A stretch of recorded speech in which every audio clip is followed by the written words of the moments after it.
Hello, everyone, and welcome to the Reserve Team Podcast, your home of everything Australian and New Zealand football. My name is Branson Gibson, and I am your host for episode 15 of the Reserve Team Podcast. We have lots to talk about this week. We'll look back at all the latest results from the W League and the A League, and later on we'll be joined by a very special guest as we take a look at the NPL Victoria ahead of the upcoming season. I'm not alone. Joining me today on the podcast, as always, we have Sean Matheson. Hello, Sean. Hey, mate. It's always good to have guests and everything on, but I very much like getting to catch up with you just one-on-one each week. I think that really adds quite a bit. I do have to ask you, we've got to address this immediately. What podcast content do you think we're recording this week? Because you've got completely the wrong sport on the back wall there behind you. Do you want to talk us through it? Well, very quickly, because we are a footballing podcast, this week I have gone for a different footballing theme on the back wall, as you have. So notice this will probably be the only week as well that you won't see a Fulham kit up there. I have got Kansas City Chiefs gear up on the back. I am a huge Kansas City Chiefs fan. They are, of course, in the Super Bowl. They'll be taking on the Tampa Bay Buccaneers next week. Very, very much looking forward to that. My mum is American. She grew up in Kansas City. She's a big Chiefs fan, and she passed that fandom down onto me. I was actually in Kansas City last year for the Super Bowl, which was a fantastic experience. Went to the Super Bowl parade, watched the game there. It was mega after they won. First time in 50 years. Now they're in back-to-back Super Bowls. I'll be very nervous come Monday. I'm not nervous about the podcast, but once the game rolls around, I just might be. But I have gone for a Kansas City Chiefs theme on my wall behind us, as you've seen. Funnily enough, I had a few Chiefs jerseys as well. It's not just footballing jerseys I've had, but good luck to the Chiefs. I hope they do well. But Sean, we are not here to talk about the NFL. We are, of course, here to talk about the A-League and the W League. And I feel like we've diverged enough here. Let's jump straight into it. We're going to talk about the W League. The first game that we're going to talk about was Adelaide United taking on the Melbourne Victory. It was Catherine Zimmerman who scored the goal for the Melbourne Victory to give them a 1-0 win in the original derby. Is that what you call it? The original rival derby? Or is it just the original rivalry? Doesn't matter. We will proceed. But it was a good result for the Victory, Sean. Adelaide have been a bit of a surprise package this season. What do you think this result means for the Victory coming off the back of a 6-0 thumping against Brisbane? Look, they needed to get 3 points. That much was clear that they needed to get something. Adelaide have been very good at home in Adelaide. I think this was the first real game they've had that wasn't upwards of 30 degrees. So really, I think that's kind of their great equaliser when travelling teams get to go there and not have to play in such a dry, hot heat that Adelaide is sometimes famous for. Shout out to Catherine Zimmerman. We spoke about her in our W League kind of preview. She got the winner on 78 minutes, a fantastic career at Calder United, proving that there is a pathway from NPL football into the W League as well. So good to see her getting a good rap. For Adelaide, I still think Adelaide will be fine. We're starting to see kind of a gap between the top four and the rest of the sides. I think Adelaide are the bottom of that top four, given the way Brisbane have gone, but more about Brisbane in a moment. But yeah, I don't think any Adelaide fans have to be worried or doom and gloom, and I think Melbourne Victory still have a bit ahead of them if they want to get into that top four finals positions. We're going to power through the games now. We're going to move on to the next one. We're going to take a look at Canberra United, Western Sydney Wanderers. It was Canberra United running out 3-0 victors in this one. Michelle Heyman scored a brace, and Georgia Tomendale unfortunately scored an own goal for the Wanderers. Heyman had an absolute banger to open the scoring. Top of the box, off one step, top corner, beautiful strike. Goalkeeper rooted to the spot. You'll love to see it. She scored her second midway through the first half. This one was a tap in, her sixth goal of the season, and the own goal coming just before half time. So, Sean, my question for you, mate, is how serious contenders are Canberra United? They're undefeated. They've got a couple of draws in there, but compared to a team who we're going to talk about later on, they have played some of the stronger teams in the competition in Brisbane and, Melbourne City, who at that stage were considered a strong team. How highly do you rate Canberra United, in particularly on the back of this performance here? Yeah, very good. I think Vicky Linton deserves a ton of credit. She's obviously working with limited resources comparatively with the other clubs, particularly the bigger city clubs as well. Canberra just have a fantastic football program, particularly for women's football. They've got wonderful support. Their broadcast coverage is excellent. Look, they've got quite a few players. Grace Maher has been a revelation, I think, this season. She's been absolutely magnificent. 2 points dropped against Brisbane Roar, who we know are very, very good, and Melbourne City, who at the time were putting together quite a resolute defence at that period before they kind of, the wheels went off a little bit for them. Look, the same thing that we've said, I think you alluded to Sydney FC earlier, knowing that they need to go through the New South Wales stage with maximum points because it is the weaker conference. Canberra are playing in the stronger of the two, and they are still sitting up at that top end of the division. I could see them beating Sydney FC. I could see them beating comfortably the likes of Newcastle Jets and Western United as well. Western Sydney. Apologies, Western Sydney fans. Look, sky's really the limit for them. I don't think they're going to finish on the top of the table. I think they do still have some lessons to learn, and I think their depth will get tested as the season continues. But in reality, once we get to that Final Four, that playoff picture, they really could beat any side, particularly if they do manage to hold on to those top two places and get themselves a home final. Yeah, and for me, when I look at the W League, it sort of seems to be that there's a clear top three emerging in Sydney, Canberra United, and Brisbane Roar. Those three seem to be operating at a different level. Then you've sort of got the chasing pack with your Adelaide United, your Melbourne Victory.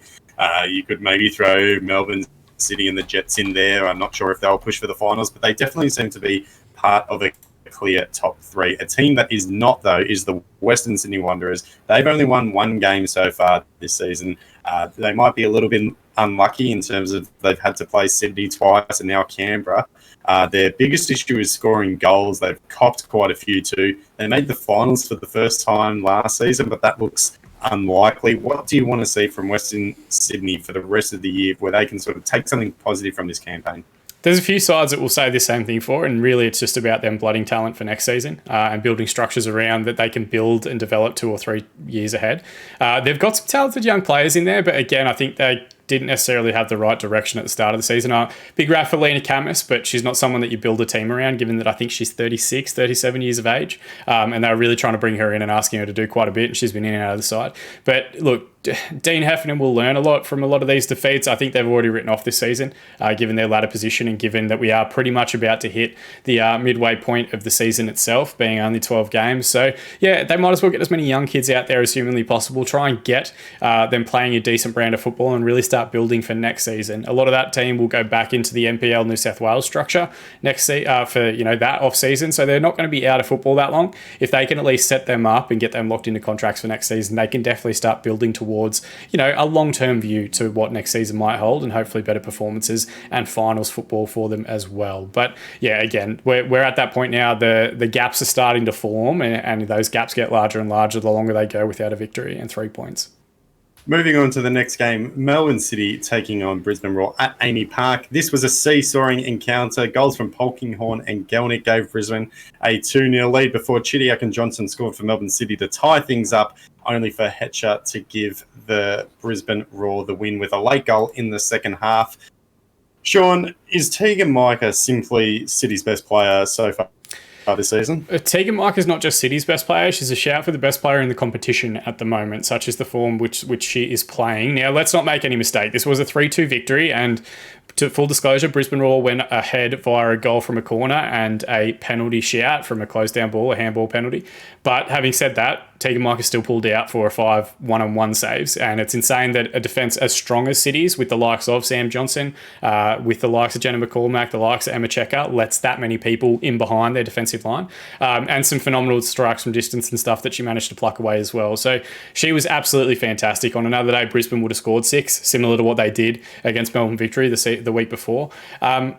City just made me believe, just to kind of break my heart a little bit, bringing it back to 2-2 before Hesh's goal was a phenomenal finish, the pick of the goals that afternoon. So Brisbane are really starting to put together a fascinating run of form. The biggest portion, which interests me, is that they're starting to win games and getting these results without Katrina Gorey in that side, obviously away with injury at the moment. So it'll be fascinating to see how that structure changes once she's back fully fit again. And if maybe potentially even, I'm just putting this out there, she's a phenomenal player, but maybe it's going to derail a little bit of their structure in midfield. They move the ball very quickly. And I think some of that is because they're younger players trying to keep possession and trying to work it around the pitch as much as possible. And that in itself is helping stretch team opposition defences against them and create quite a few opportunities. But yeah, everything seems to be clicking for Brisbane Roar at the right time of the season. It wouldn't shock me to see them start bouncing up the table relatively quickly if they keep this run of form going. And just quickly going back to Tiki Micah, it's phenomenal to say that in a team that has lost 4 games and conceded 15 goals that she's been a standout, but she really has had a number of performances where she's, earned City points and really kept them in games despite the fact that they've conceded so many goals. Makes you wonder how much worse it could have been if she wasn't there. And then very quickly on Brisbane, you mentioned as well, that we're going to start seeing them climb up the table. We already have. They sit in third at the moment. They are on 10 points, 1 point behind second place Canberra and only 2 points behind top of the table Sydney. Now, granted, they have got a couple of games in hand. A couple of extra games played there, but we're starting to see the pre-season favourites really kind of hit their stride and start to look quite dangerous. Moving on to the next game. Sorry, my run sheet's just a little bit slow there. The next game we're going to talk about is Sydney FC 2-0 victors over the Newcastle Jets. Courtney Vine and Remy Sampson scored for Sydney FC in the victory. Vine with a lovely lob from outside the box for the first goal. I will say that definitely looked like a shot and not a missed hit cross. Simpson made it 2 later on. I think it was her first goal in 9 games as well. Nice finish, and not to take anything away from it, but I don't understand how it wasn't a foul in the build-up on Jets keeper Chloe Kylo. But, Sydney FC, they're laughing. They've got 4 wins on the trot. They were just too good in this one. They're top of the table. They've got 4 wins. Those 4 wins come against 2 clubs in the Newcastle Jets and the Western Sydney Wanderers, who have 2 total wins between them. How highly do you rate Sydney? You mentioned before that you think they have to, take maximum points from the Sydney Conference because of, maybe the lack of competitiveness in there. How do they compare to Brisbane and Canberra, who we just spoke about? We'll talk about them more, I think, once we do the preview at the end of today's episode, where we kind of go through their upcoming fixture, because due to some fixture changes and the Snap WA lockdown, they've got a different challenge this week. And I think for the first time, we're really going to learn quite a bit about Sydney FC. But they've beaten Newcastle Jets. They've played them twice. They've played Western Sydney Wanderers and beaten them twice. And each time they've gotten a little bit better. I think Vine's been fantastic for them this season. That front three of Abini, Simpson and Vine is very, very good on its day when it gets going. There's not a defensive quartet, I think, in the division that's not going to struggle with those 3 once they're fit and firing. And Remy Simpson, the big one for her is just getting that goal. I know you mentioned the foul in the build-up, and I agree with you. I think it was. But having said that, she had to get that first goal just to get that duck off her back. And now she'll go on to bigger and better things, because that's really the one thing that's been lacking. Her overall play has been excellent without getting that finish to start her tally for this season. Now that part is done, she'll just get back to doing what she's been doing, which is playing some pretty excellent football. So no discredit to Sydney. They can only play the teams that they're able to play at the moment due to different lockdown restrictions and the 2 interstate conferences. But once they play their next game, that's the big one for them. If they get a good result there, then really the sky's the limit for how far I think they can go this season. Yeah, absolutely. The biggest tests are still yet to come. Those are the only W League game. All the W League games we're going to talk about from the latest action. If we take a look quickly at the W League ladder, as we said, Sydney are on top on 12 points, Canberra in second on 11 points, and Brisbane in third on 10. In fourth, we have Adelaide United on 9 points. In fifth, the Victory on 7. In sixth and seventh, we have the Jets and Melbourne City both on 4 points. Western Sydney in 8th with 1 win on 3 points, and Perth Glory at the foot of the table with just 1 point, but they also have the fewest number of games played so far this season. What we're going to do now, though, is jump into our A-League discussion, and the first A-League game we're going to talk about is Western Sydney 1, Newcastle Jets 1. Bernie Abini, of course, he scored against his old side, gave the Wanderers the lead in the first half. They couldn't hold it, though. Roy O'Donovan converted from the penalty spot in the second half. Sean, is this 2 points dropped for Western Sydney? And how impressed have you been with Newcastle? Another strong result from a team that we both predicted to finish bottom of the table. Relating to Western Sydney, no. Again, same as what we've just said with the W League. I think the New South Wales Conference is slightly weaker at the moment because It's not the same Wellington team as last year. Sydney FC have not hit their straps yet. They might still later on in the season. But look, Newcastle, they've now played them. I think that's the second time or the third time, and they're about to play Central Coast again, who at the start of the season we didn't rate or fancy that highly. So stronger tests are going to come from Western Sydney, and if they kind of fold a little bit the way they did here, they will struggle in those games. I don't think they're going to travel particularly well either. I'm yet to see, when people talk about like the Carl Robinson revolution, I'm yet to understand truly what that is. I'm yet to see patterns of play that are unlike anything Western Sydney did under Marcus Babbel, where it looks like a completely different lineup. The personnel's changed, like Bernie Abini's there, and they've picked up a couple of players in James Tarusi and whatever else, and that has improved them over the side that they've had the last 2 seasons, but I'm yet to see anything that makes me think the style of football they're playing is some phenomenal, different transformational shape or anything. So I think bigger tests will come, and if they're falling against Newcastle, who, to be fair, had a crack and kept going after it, then that'll be a challenge. For Newcastle, we'll give them credit and say that they are fighting in each of the games, but they just don't have the depth there. I know Donovan scored a penalty here. They put a ton of pressure on in the second 45 minutes, where Western Sydney were, to be fair, very, very poor and invited a lot of pressure on them. But they just don't have the people to bring off the bench and try and break a game open. If they can't get the ball to Rami Nazarene, or he's injured or hurt or goes off, they've got very little creativity. If O'Donovan's not finding the finish, I like Ted Ayengi, but he's not there yet. He's not a good enough finisher at an A-League level to go and do that. Valentino Yule, as we know, is a very up and down player and form of fitness. So when those three are out there, they've got a chance of getting something, but when they're not, when they're trying to pull from their reserve, they're not starting 11, but they're, 12 to 15, there's a massive drop-off in quality, and I think that in the long run is going to hurt Newcastle quite a bit. I still think they will finish at the bottom of the table, but give them credit and give Craig Deans credit. They are at least trying to play football and trying to get a good brand about them this season. They're going about it the right ways despite the obvious struggles that they're undertaking. Well, it's really interesting because I said, another impressive performance from a team we both expected to finish bottom. They are currently on the bottom of the table. So it's a bit of a weird one where the way they're playing and, sort of the positive aspects that we're taking away from their performances sort of alludes or hints that they should be higher up on the table than they actually are. But then, you take a step back, and while they are at the bottom, there are still positive signs there, but a really tricky one to read, the Newcastle Jets at the moment. Another 2 sides who are quite tricky to read, Western United and Melbourne Victory. There was a lot of hype around this one. We spent quite a lot of time talking about it in last week's episode, talking about derbies, what goes into making a derby. Western United put a ton of effort to hype this one up, really sort of get an us versus them rivalry, really try to activate and engage their supporter base. In the end, though, it was a 0-0 draw. A couple of goals ruled out via offsides, with VAR taking a look, which, in itself is quite painful. We saw a couple of emphatic celebrations from a couple of players, in particularly your mate Alessandro Diamante, who hopped on the back of I can't remember who. Dylan Parish. Escaping. We'll come back to that. We'll gloss over it. Thank you. There we go. Yeah. An iconic image of him on his back, looking back at the linesman, seeing the offside flag. In the end, it was 0-0. Who do you think lost more from this game? Because when we look at the table, Western United and the Victory both have 1 win in the first 4 games. Both would have looked at this fixture as, all right, here we go, big rivalry win. That'll really kickstart our season. No goals. It's a draw. Who loses more from this game?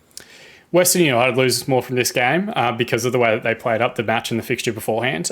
We spoke about last week what makes a derby, what makes it unique, and the different measures that Western United were taking to try and really push this Battle of the Bridge as being something big, important, and special. And if they really, what they really needed then was the result to go along with it. To be fair, I actually thought Dylan Piraeus was onside, but that's not my point to conjecture. We're not going to argue with the officials or the VAR, but they desperately needed 3 points to really kickstart their season, not just from the points perspective that it'll put on the board, but also from an engagement with their fans perspective. Going down after they've hyped up that fixture for the best part of 2 weeks, going down after they've talked about getting Amy Park as their home venue, which isn't super popular amongst their fan group who are based in the West.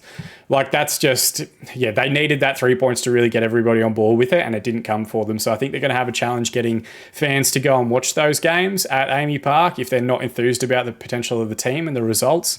And then at the same time on the victory end, like they really needed 3 points to try and shut up their noisy neighbours. It wasn't an entertaining fixture as far as I was concerned, but obviously I have to acknowledge my bias there where I support the other team in Melbourne, and I don't really look too fondly on either of these sides. I thought Western United were the better team, and that kind of showed through the fact that they had disallowed goals, both one in the first half where Connor Payne and Berisha, one of them was offside, I don't know which, and the Parish one that we already mentioned. So I thought Western United were the better team and the one that probably hurt more by not getting 3 points. Yeah, and I think as well, I saw the attendance figure for the game was 5,000 or just under 6,000, which is interesting. You know, again, they hyped up, you know, trying to drive as many spectators to this game as possible. Of course, COVID, the pandemic, we understand all of that, but I thought that was interesting as well. Moving on to the next game, Macarthur FC taking on Sydney. This was an interesting one. Sydney FC ran out 3-0 winners. Mark Milligan got sent off for Macarthur in the 21st minute. That literally changed the game. Another thing that changed the game as well was the massive halftime delay due to lightning. I think there was an extended halftime break, which also, we'll get to this later, pushed back the kickoff of another game, which I think is ridiculous. But after the break, Sydney FC were the ones who came out firing. Patrick Wood scored 2 goals either side of a Milos Ninkovic goal as well. Sydney FC running out 3-0 victors. Sean, Sydney looked comprehensive in this one. They looked very clinical. How worried do the rest of the league need to be that Sydney FC have started to hit their stride and they're going to return to their dominant ways that we've seen over the last 3 seasons? We're going to disagree here because I actually don't think teams will be that worried because Mark Milligan got sent off in the 21st minute. Okay. So really, you look at the timing of those goals as well. It took until the 66th minute playing against 10 men for Sydney not just to create a chance to win the game, but not just to score their first goal, but really to create like a definitive chance. Macarthur did drop off and made it difficult for them, but they are playing without recognised centre backs at the moment. Susnar's out injured, Milligan's now out suspended. Their depth is really being tested in that position. Macarthur did what they could. 21 minutes getting a red card for any side is going to make it a big struggle, and they held out as long as they could. Really, I think Sydney glossed over that because all their goals came in the last 20 minutes of the match, and it was against, again, 10 men. You expect the likes of Milos Ninkovic, Luke Bratton, Anthony Caceres, Andrew Wilkinson, like all of those players. Alex Wilkinson. I don't know who Andrew Wilkinson is. You'd expect all of those players to be able to get 3 points against 10 men for any A-League side. So, yeah, look, I don't think... I think the scoreline flatters Sydney FC once you take into account the fact that they spent 70 minutes of this game playing against 10 men. However, I will give credit to Patrick Wood. He offered something different as far as their forward line's concerned. We spoke last week when we had Stephen and Jack on about their struggle scoring goals. They made that change and he got himself a double, which is fantastic for him. It'd be interesting to see if Steve Corica looks at that and says this is someone that I can put in an A-League environment and see how they do, or if he's going to stick to his guns and continue to try and get Bobo fully fit at 38 years of age and continue with Bahaja and Barbarouses, who I thought were both improved, but again, they're not the finished article, and that's what I think most of Sydney FC's opposition will be taking heed from. They're really struggling to score goals at the moment. Yeah, good take. I think I agree with you there. And, you know, there's nothing wrong. Should teams be scared of Sydney? There's nothing wrong with saying no. That's all part of the discussion. I love it. And, yeah, totally agree.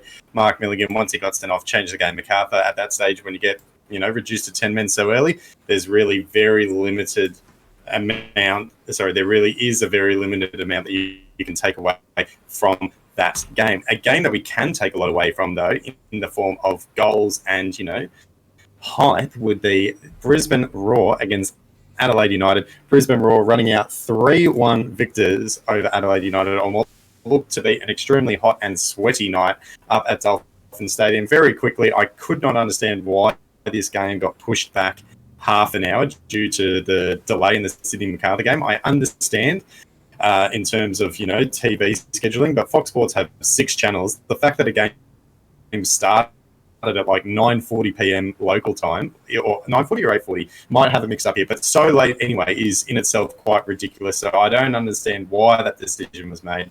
I'm not fully surprised with the way Fox Sports have been treating the A-League, but I think that was the wrong decision. Jumping into the game itself, though, Dylan Wenzel-Halls catapulted himself to the joint top of the A-League Golden Boot race with 2 goals, one in the 37th minute and one in the 78th. Jay O'Shea scored for Brisbane as well in the 45th minute. Adelaide United did get a consolation, and it was little more than consolation thanks to Nathan Konstantopoulos in the 82nd minute. Brisbane were absolutely dominant. Adelaide mustered only 5 shots and 1 on target for the entire game. Credit to them, that one shot on target was a goal. But how impressed with Brisbane were you, Sean? And what do you think this does for their stock this year in terms of being title contenders and maybe, someone who can rival Sydney FC? The way you just asked me if people need to be worried about playing Sydney FC, and I said no, people 100% need to be worried about playing Brisbane Roar. I think perhaps we've done a bit of a disservice to Brisbane Roar in the way that they're playing at the moment, because none of us have really hyped them up all that much when they have got a pretty good record, and clearly are proving that Redcliffe is a bit of a fortress stadium for them. So we'll talk about the broadcast and whatever else. I didn't mind that the game got pushed back because I think it allowed more people to actually see how well Brisbane are playing on that broadcast capability. So if there was someone in Brisbane who was watching the previous A-League game and didn't realise the game hadn't been pushed back, they didn't get a chance to see a very, very good performance from their team. Dylan Wenzel-Hawes, huge shout to be the form player of the competition at the moment. If we were to give out the Johnny Warren tomorrow, he would definitely be in the conversation because he was a handful. Jay O'Shea's goal was an absolute screamer as well. Fans, 30 minutes delay, they wouldn't have been going home unhappy despite the late kickoff time or anything like that. Such was the nature of the performance that they put out there. Adelaide, by all means, don't write them off. They are a young side, but they're definitely struggling away from home. That yellow kit is already developing a bit of a reputation of being cursed. But yeah, if I was another side in the division, the one place I wouldn't want to go at the moment because of the humidity, because of the playing style of the team, and because of the performances they're putting in is Redcliffe Stadium. That move is paying dividends for Brisbane. Yeah, definitely. And very quickly, just on the broadcast stuff, before we move on, I do understand why they pushed it back, in terms of getting eyeballs and viewership, and you want to have as many people able to watch the game as possible. But one thing that gripes me is when, broadcasters focus, and of course they will, but when they focus on the broadcast itself, when that sort of seems to trump fans who are willing to pay money and go to games, that is what irks me. I think the game should be predominantly for the fans who go to the games, and the broadcast and TV should come second. I know that's not how it works, but that's just my personal view. You are 100% correct, because the other portion as well is that Redcliffe's now an hour further north for a lot of people of the Brisbane CBD where they previously played. So if you're a fan who's enjoyed Brisbane's play over the opening 3-4 weeks of the season and the games that they've had at Redcliffe and thought the team's actually playing really well, I'm going to go check this out from the south of Brisbane, it meant that you weren't going to get home past midnight.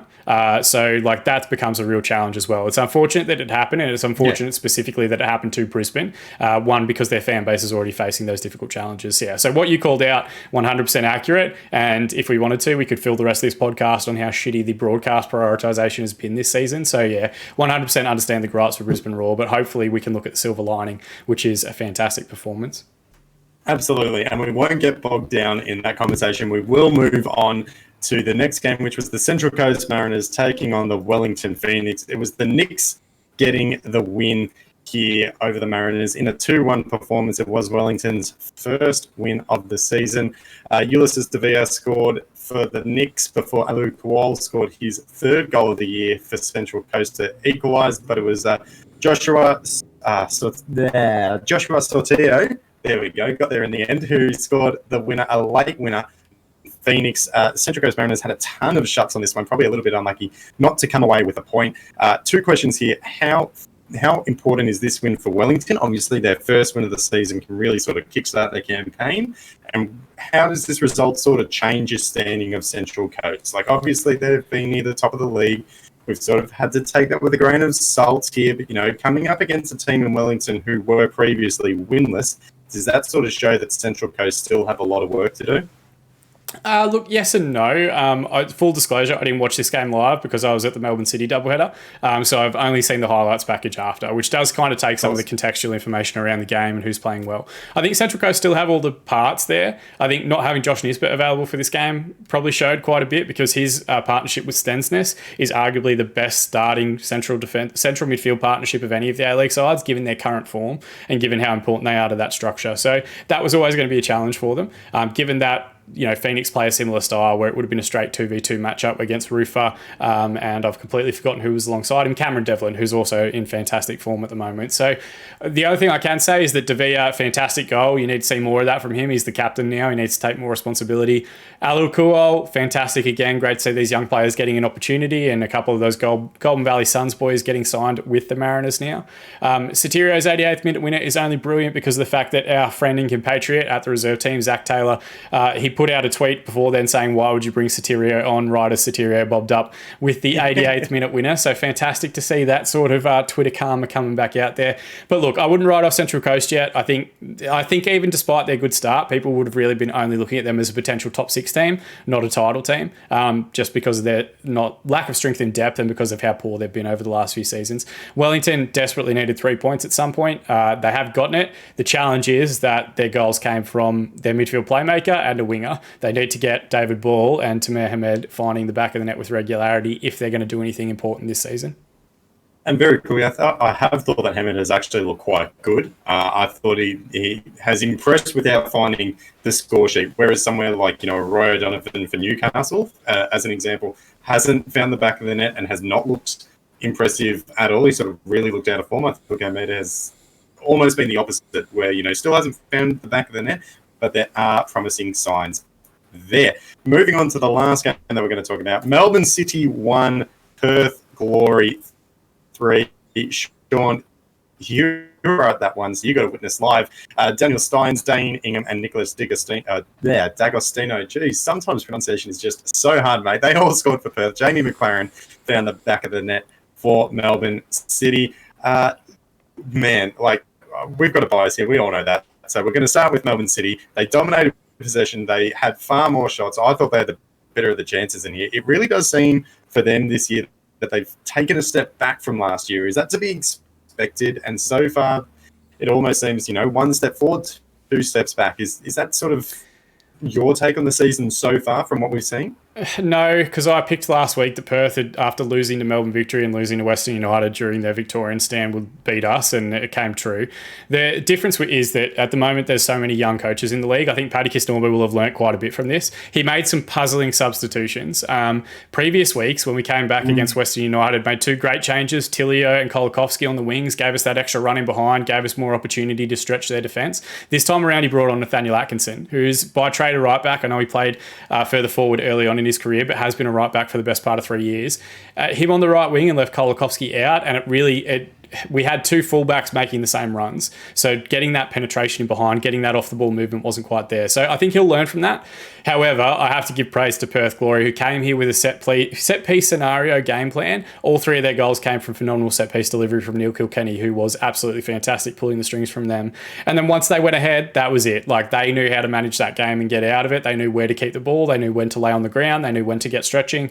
They'd made all their subs at the right point as well. So I think Richard Garcia probably learnt quite a bit from the game against Melbourne Victory that they lost. I think he learnt quite a bit from the game against Western United that they lost, and we finally saw some of that coming into fruition here against Melbourne City. So, look, I don't think it's panic stations yet for Melbourne City. Having said that, they're now 2 wins and 2 defeats from their opening 4 games. If they don't get a good performance at time of recording against Central Coast Mariners, then, yeah, we really do start talking about how they're underperforming, and pressure will only increase. If they get a win, they can still jump up to second position, such as the staggered structure of the league itself at the moment. So, yeah, too early to pull the trigger on warning signs for City yet, but for Perth Glory, I think they had an excellent game plan and really started to kind of unwrap how they need to be playing away from home.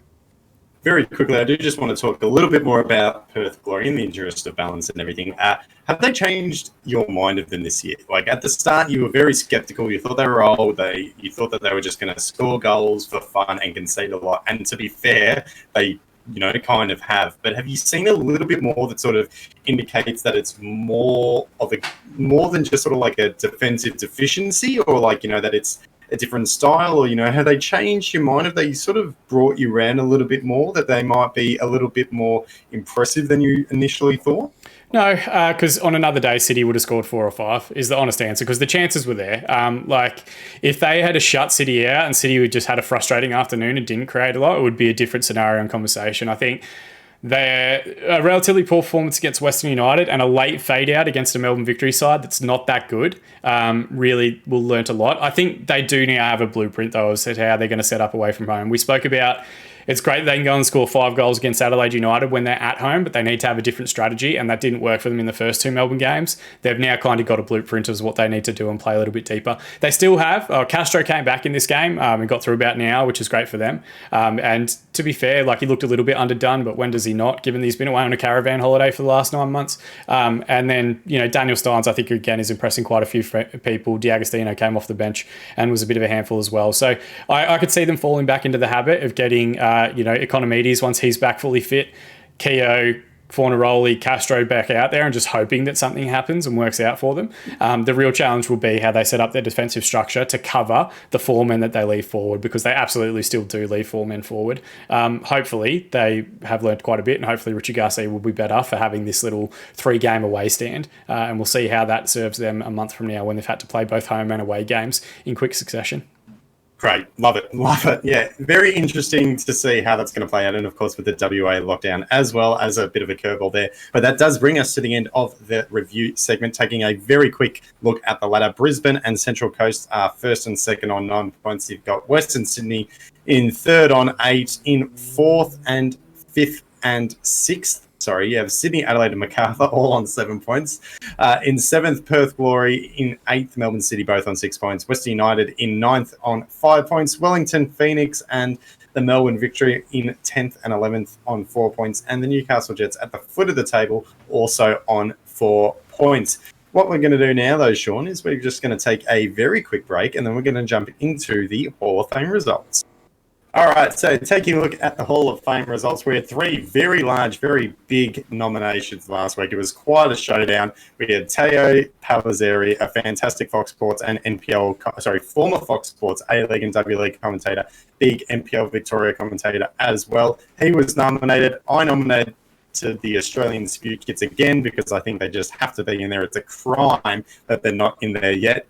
You can imagine how I'll react if they don't make it this time around. And your nomination, Sean, was the Red Army's awesome tifo, the Melbourne, Dan Andrews, why would anyone go to Adelaide, that they displayed against the Victory. And looking at the results, it is indeed the tifo. That gets in with 46% of the vote. The Spew Kits, again, I'm going to say it, Sean, I'm spewing that they're not in there. They got 32% of the vote. And Teo Palazzeri in third place. Teo Palazzeri in third place with 24% of the vote. Sean, the tifo, it is great. It was fantastic. It was very well done. And it has now earned itself a spot in the Hall of Fame. You happy with that? I mean, look, you've just got to find a way to get Marvin wearing a Spew Kit, and that's how you get it in, because your bids only go in if they're related to some sort of animal or something like that. You've got Marvin, you've got the duck, you've got whatever else. If you can get him wearing one, it will 100% get in. But yeah, 3 very strong contenders this week, I think. Absolutely, and we'll see how this week's Reserve Team Hall of Fame nominations go later on. But what we're going to do now, though, is we're going to take a break, and once we come back, we're going to jump into our special segment, which is going to be looking at the NPL Victoria. We've got a very special guest coming up after this break. Sean, I'm also going to hand over the reins to this one for you to host the next segment, so stick with us and we'll talk about the NPL Victoria. All right, so jumping into our main segment now, I have wrested back the microphone from Bran. He's going to take a back seat in this one. The reason that we're doing that this week, not just because we've got a very special guest with us, but also because covering the NPL Victoria, I'm not the expert. When we eventually do like State League 4 coverage or Metropolitan Div 5 coverage, I'm your boy. But for this week only, I'm going to wrest back control of hosting duties, because we're joined by, of course, Branson Gibson, who you guys have already seen, but also from Football Nation Radio, all-around NPL Victoria expert, Josh Parish. Josh, thanks very much for joining us first time on the channel. Glad to have you. Oh, thanks for inviting me. Pleasure.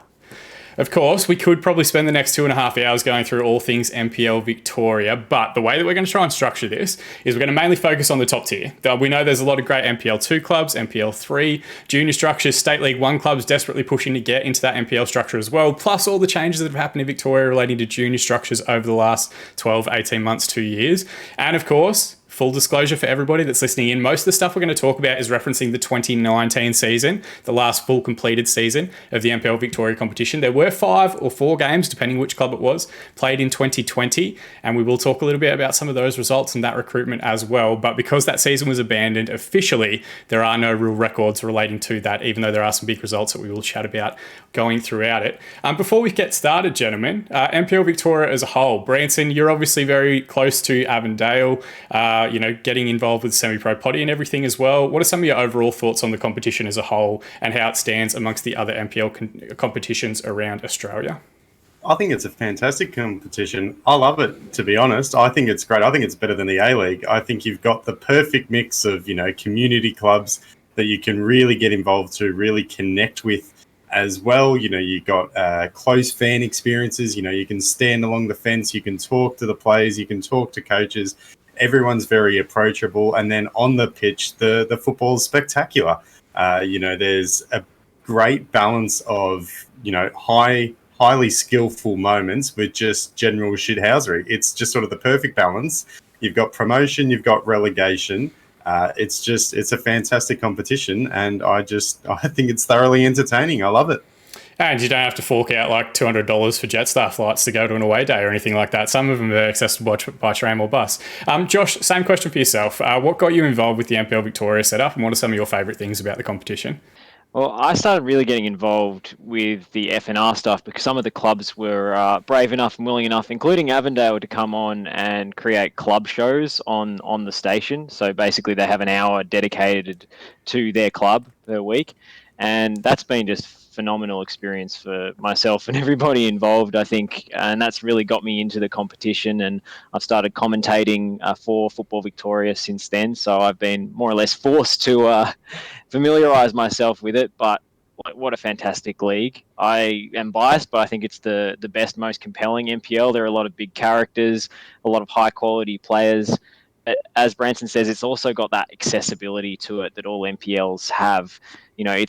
You're right there close to the field. The players are just, dudes who have day jobs during the week, even if they are incredibly skillful, a lot of them. And yeah, there's a great mixture of the absolutely sublime and the absolutely ridiculous. I think last season's game, before the season was abandoned, between Melbourne Knights and Dandenong Thunder was probably the pinnacle of that, because there was a couple of absolute screamers. There were red cards. There was a goalkeeper getting sent off in the final minute and being replaced by an outfield player. And then there was Brandon Barnes, after scoring the winning free kick deep into stoppage time, pointing to his big fat stomach in front of the Knights supporters who'd been making fun of him and his weight for the entire game. So just terrific areas. I love this league so much. Yeah, big bad bustling Brandon Barnes will come up further in some of our previews as we talk through some of these teams. But I think also the fantastic thing you guys have mentioned is the NPL Victoria program. There's quite a few players in and around A-League structures at the moment that really cut their teeth in this competition, either in the early part of their careers or had stellar campaigns that led to A-League contracts. Some have come back, but there will be quite a few different names across these squads that you may recognise from the A-League. We have tried to highlight them to give you that reference point if you are watching from interstate. But without further ado, gentlemen, we're going to jump straight in and start firing through our first lot of teams. And the first one, going alphabetically through these, I know they probably think that they're number one, and they have had a very busy couple of years over the other side of the Westgate Bridge. It's Altona Magic. So a bit of background for those of you that aren't familiar with them. They play out of the 5,000 capacity Paisley Park Soccer Complex in Altona North, and they have a long history in both VPL football, the old Victorian Premier League, prior to the National Premier Leagues coming in, having won that competition 5 times. Yet to taste full NPL success though, they are new to the NPL level, having secured back-to-back promotions from State League 1 and NPL 2 after dropping down the divisions after a brief, pretty poor spell in the early part of the 2010s. They did win both those divisions as champions as well, it should be noted, and there are some players in their squad and in their lineup and in their coaching structure that have been with them all the way through that program. They are coached by 19-time Socceroo John Markovsky and the home of ex-A-League players such as Ross Archibald, Kenny Atihu, who we'll talk about a little bit more in a moment, Steve Kuzmanovsky, who's got a phenomenal beard if you haven't checked him out lately, and Vince Leah, who of course had a long-running career here at Melbourne Victory, Wellington Phoenix, Adelaide United.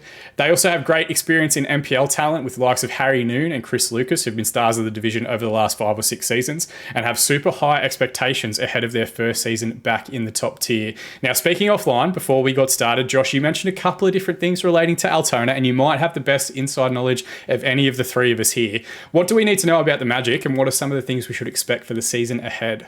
Well, Altona Magic are backed by their president and generous benefactor, Igor Georgievsky, and last season he actually left the club briefly, and so did his money.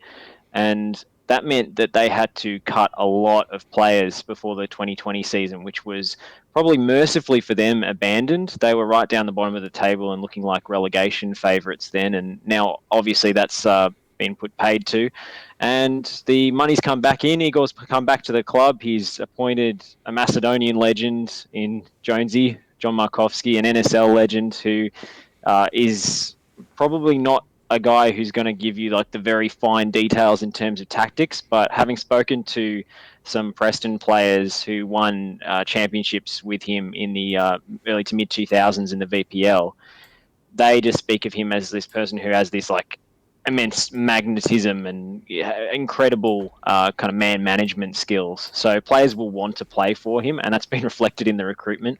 You did mention Kenny Athieu, and I have some news on that front. We all thought Kenny was going to sign for Altona. It turns out that he's turned that deal down, and he's actually going to be joining Bentley Greens.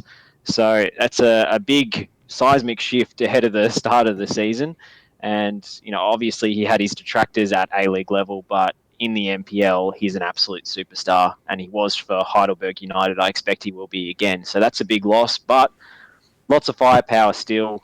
Harry Noon is probably the best player in NPL Victoria, certainly someone who's a terrifying kind of late arriving midfielder in the box, sort of a Frank Lampard type, and he's terrifying in terms of his competitive spirit. He never backs down from a challenge, so he's one to keep an eye on. But of course, the experience of Vince Lear in holding midfield will be crucial, as will be Troy Ruthven, who's returned to the club as well. Yeah, I mean, like, obviously it's not the first time that Wikipedia and Twitter gossip has kind of gotten the better of us here on the channel, where we've said stuff and then before it's even gone to air this time, something else has come out. Speculation only, I cannot prove any of this, but our understanding here was that that was a really lucrative contract as well, offered by Altona. So obviously Kenny looking maybe for a bit more in the footballing department and about what his role would be within that team and squad, but fascinating stuff. Thank you for the insight. Brand, same question to you. Obviously Altona you look at more as being a competitor and someone that you're playing against rather than supporting, but what are some of your thoughts on the Magic? I'm fascinated to see how they're going to go, because in their first, this will be their second full season in the NPL, sorry. In their first full season, I think they finished down the lower end of the table. They avoided relegation, but they weren't super competitive. And as Josh said last year, when the season was called off, they hadn't won a game. They were down the very bottom. So the fact that they've been able to bring so many big name players in is fascinating. It's going to be super interesting to see how this team can turn around. You know, John Markowski as the coach, Vince Slayer, Harry Noon. You know, these are big names. So I'm going to be fascinated. Prior, you know, if you'd asked me, last year what I thought Altona were going to do, I would have said, yeah, relegation. They'll be in NPL 2 this year, though. I mean, they clearly want to make a push for the top 6, and I think it'll be fascinating to see just how far they can climb. Yeah, and I think the fascinating portion as well as we go through and compare some of these teams, and Altona's a really good one to start with, where there's a lot of those clubs that they won't touch a player if they're over a certain age coming down from the A-League, and we'll notice that in a lot of the squads that we read through and some of the key players that they've got. Then at the same time, there's a lot of, I think, a bit of a feeding frenzy relating to like youth players that get released from particularly Melbourne Victory and Melbourne City and now Western United as well, when they go back into that NPL environment locally. They've done a really good job in some of those names that we just read out, getting proven ex-A-League talent in the likes of Vince Lear to be that older head around the group. They've got promising youngsters that have been released from those clubs with the likes of Ross Archibald, Kuzmanovsky, who had talent but were clearly just not quite at that level just yet in their careers. And then also signing proven talent like Chris Lucas and Harry Noon that you mentioned, Josh. So it'd be fascinating to see how they play out. But I think also a very good comparison is another side that is close to both of you, Avondale Football Club, the Avengers themselves, based out of Parkville in Victoria. They have moved around a couple of times. They have had a very rapid descent as well. Currently playing coming out of the 1,000 capacity Avenger Park in Parkville, a wonderful little stadium that they're continuing to grow and develop over time. They've been flying up the divisions over the last 12 years, as recently as 2009, playing in amateur competitions and making some huge signings directly from A-League teams and other teams around an NPL level during that period. They were the NPL home of current A-League players Stefan Ziddy, Elvis Kamzoba, and previous Newcastle Jet Kane Shepherd, prior to making the jump to professional football. Their roster also includes the likes of ex-A-League youngsters Brandon Lundy, Jonathan Germano, who was an Argentine midfielder for Melbourne Heart back in their foundation era, Joey Katabian, who is a both Australian under-19, under-21 and under-23 international, and NPL stars, including 2019 leading scorer Liam Boland and star Japanese import Tasuku Sakiya.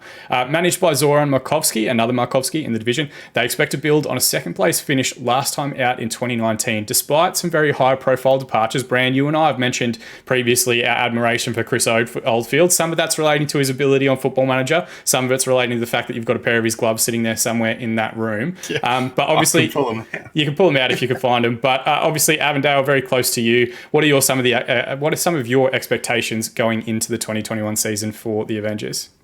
Well, this is a big season for Avondale. They've had a rapid ascent to the NPL Victoria, and their big goal has been to win silverware, and so far they haven't.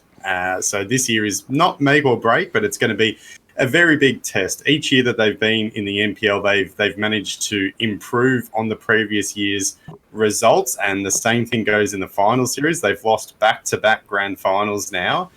They lost on penalties to Bentley Greens. Tasuku Sakai had a fantastic chance at the start of extra time. They could have won it, but of course he blazed it over the bar. So I think this year it's going to be huge. The past two seasons as well, they've started the season super well. They've been the informed team coming out of the blocks. I think in 2019. I'm going to call that last season so many times. I do mean 2019. I think it was the first 13 rounds before they lost a game, but then they ended up, choking, to be fair, and Heidelberg caught them and ended up finishing on top both times around. So it'll be interesting to see how they can go this year to try to avoid that. Oldfield is gone, as you said. It looks as well like Tasuku Sakai will not return. I believe there's some visa stuff going on around there. His visa's expiring. He's not sure if he's going to be able to stay in the country long term. The big thing for Avondale, though, I think in particularly with, the pandemic and everything going on, is squad retention. And they have been able to retain a vast, vast majority of their squad. It's only those two players, Oldfield and Sakai, who are looking like they will depart.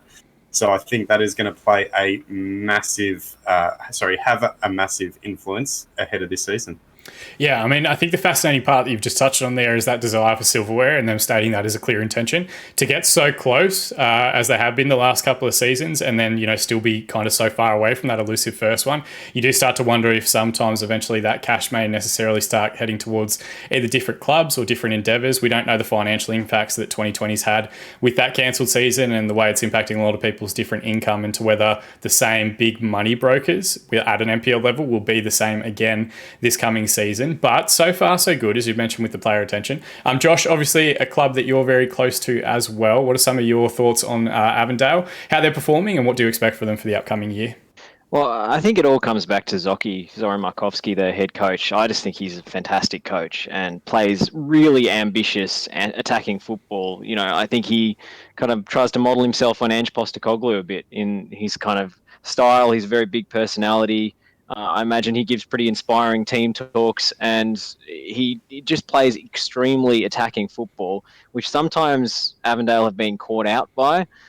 But I don't really think it's his fault in terms of the big games that haven't gone their way. It's just been, players not putting the ball in the back of the net when they should have. Mostly it's been good performances and then let down by big moments. And, you have to call it, choking at this point in big games, which has been a problem for them, and they need to get over that mental hurdle. I think a lot of it also comes down to the fact that the squad is extremely young. They've wanted to provide players with a pathway to the A-League, and they have done that, which is fantastic. But it also means most of the squad is kind of in their early 20s, and maybe they haven't had those experienced heads to guide them in the big matches. Suki Sakia, massive loss if he doesn't return. And it's sort of an indictment on A-League recruitment that he hasn't been picked up by a professional club, because that would have presumably allowed him to extend his visa. He was trialling with the Central Coast Mariners. I don't know what happened, but they didn't sign him. And I just think it's a massive, massive shame if he doesn't return to Victorian or any Australian football, because he's just a pleasure to watch, and he's a magician with the ball. And I don't understand why he's not in the top flight. Yeah, I mean, fascinating, because I think his most recent trial with them wasn't that long ago. It was like a couple of weeks before the season, and he was playing friendlies right up until the season itself kicked off. So, like, I don't know if they knew what they had in like Nisbet and Stensness and whoever else, but you would love to see, given that we don't know what recruitment's going to be like, more of these prominent players at an NPL level all across the country getting more of an opportunity. Global recruitment's going to be that much more difficult given visa restrictions, player movement, all that sort of stuff. When there are these talented players playing outside of that tier, you'd love to see them at least given an opportunity at that level, but we will see how that plays out. Interesting note that you guys have made as well about them really like kind of disrupting that natural order of things. We'll talk about two of the bigger clubs once we get down to them in a moment, those old NSL powerhouses. Even we'll start noticing some patterns starting with the next club that we're going to talk about relating to NPL Victoria powerhouses over the last 5-6 years. Avondale, to their credit, have done a phenomenal job of disrupting that kind of power base a little bit, and really I think some of the stuff you spoke about, Josh, about it being a level playing field, an exciting division, is because we get teams like Avondale coming out of nowhere, coming effectively from provincial or state league football earlier on in their life cycles, and really becoming, you know, stalwarts of the NPL structure, which is very exciting to see. Having said that, though, there are some clubs that I think they do have challenges against relating to the quality of their junior programs, the quality of their facilities. The fact they've moved around a lot does kind of count against them. But one of those teams that has remained consistent throughout the course of their history is Bentley Greens, playing out of the 5,000 capacity Kingston Heath Soccer Complex down in Shelton at the back of Moorabbin Airport, if you've been down that way. They are 3 times NPL Victoria champions and 1-time premiers, and often FFA Cup quarter and semi-finalists, regularly challenging A-League sides, and in 2016 defeated Melbourne Victory 2-0 in the FFA Cup quarterfinals. Probably their biggest result on a national stage, and certainly why a lot of players and people listening in might recognise them from interstate. They did have a 5th place league finish last time out, but as you've already mentioned, Bram beat Avondale in the NPL Victoria final series for their 3rd premiership in 5 years. Following the departure of their long-serving coach, John Anastasiades, to head to Western United and become part of Mark Radan's backroom staff in January 2019, they did see a slight turnover in both coaching staff and players, including in this most recent off-season. So that team that won that championship in 2019 could be a very different outfit to the one that comes out in round 1 this year. Despite that, they have made big signings, including all-white Jeremy Brocky, who we'll talk about a little bit in a moment, ex-A-League player Brandon Crowley, Ben Carrigan, who just was released from Melbourne Victory, and Thierry Irudakunda, who was very highly rated at Western United, but now drops back into NPL to get regular football.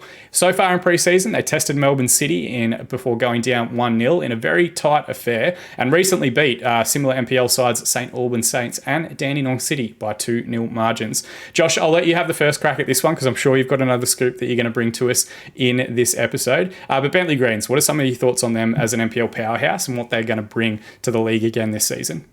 Well, it's all about the football for Bentley Greens. They don't really care too much about what happens off the field. They just put all their resources into the first team because they want to win things, and that's the way it's always been. They've been probably actually the most successful Victorian club in the NPL era. So Nick Tolios has had a busy off-season, to say the least. A huge squad turnover. You mentioned Jeremy Brocky as their marquee signing coming from South Africa. Unfortunately, that doesn't seem to have worked out. His body's just breaking down, and I think from what I've heard, he's already returned to New Zealand. So that's what's prompted the move for Kenny Athew, the last-minute change of heart from King Kenny, and I think he will be the one leading the attack for Bentley Greens this season. They like to play a 4-3-3. Nick Tolios, another very attacking coach, usually stacks his team with attacking talent and maybe leaves the squad a little bit thin down the back. But some of the acquisitions are fabulous. Mitch Hoare, who's been very successful in NPL Queensland in the midfield. Lucas Derrick coming in from Heidelberg is a proven performer. Ben Carrigan from Victory.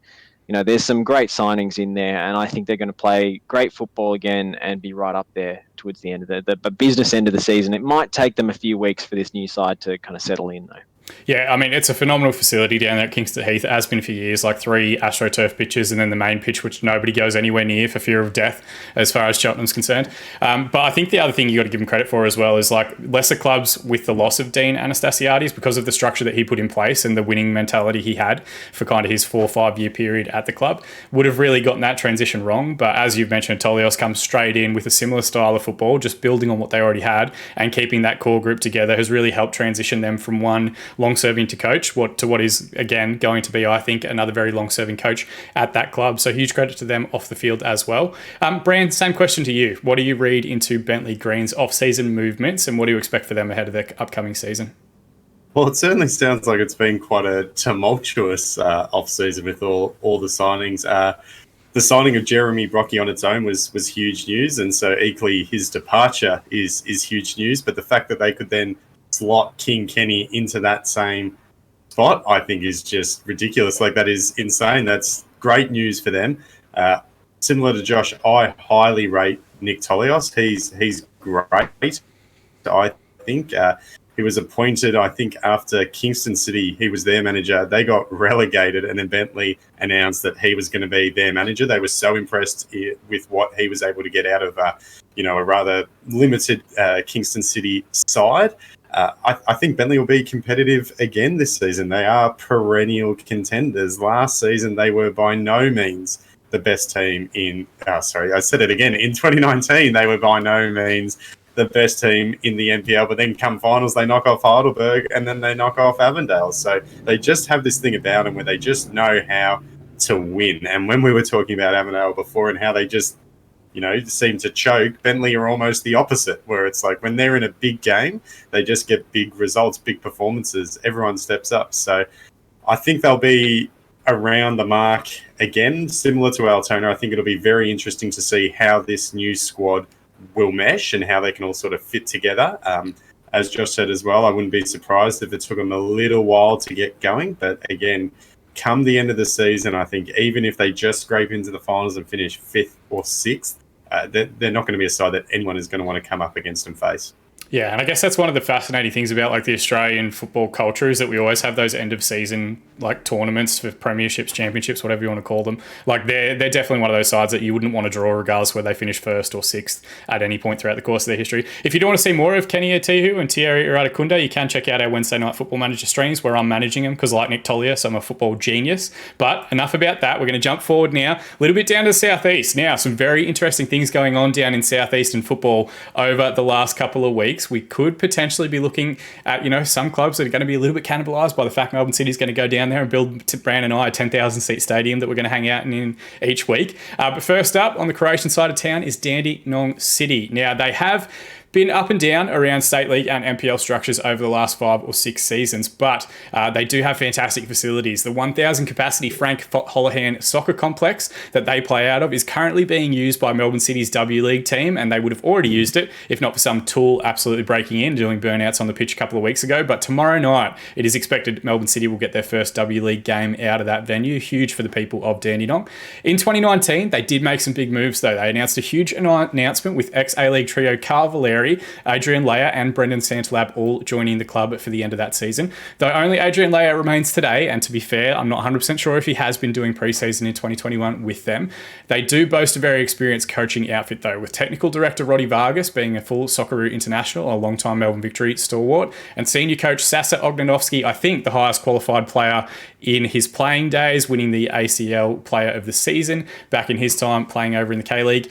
This is a really difficult side to preview, and this will come up a few different times throughout the course of this because their social media presence isn't great. Their website doesn't say much around news for players in. It doesn't actually say much on their social media accounts either as to who they've signed and re-signings that they've made. But obviously, you two gentlemen have come up against this side in your time watching the NPL. You know what to expect. And in Dandenong itself, they do pride themselves, I think, a little bit more on getting those homegrown players, the kids that come through their academies, out there on the park every single year. Bran, I'll let you have the first crack at this one. What are some of your thoughts on Dandenong City and what might we expect from Ognanovsky and his team this year?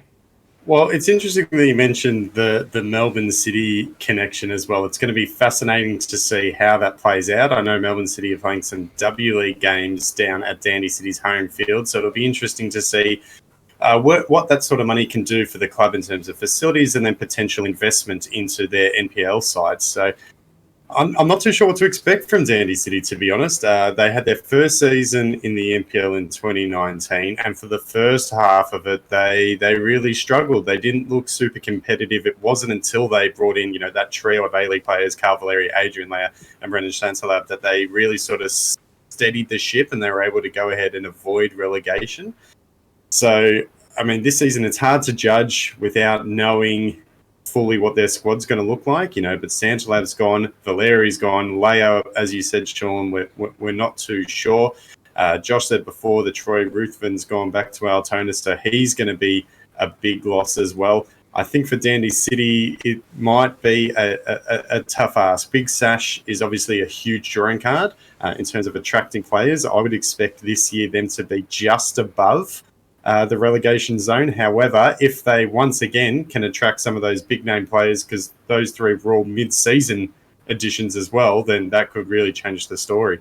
Yeah, and you've got to think like someone somewhere had the cash to front for those players. They wouldn't have been playing on absolutely no money. I think Carl Valeri has officially retired, taken a coaching role at Melbourne Victory in their youth academy structures. Santalab has moved on as well. Leia will find out about him the opening few years. Leia's retired. I actually spoke has. to him not too long ago. He's retired. There we go.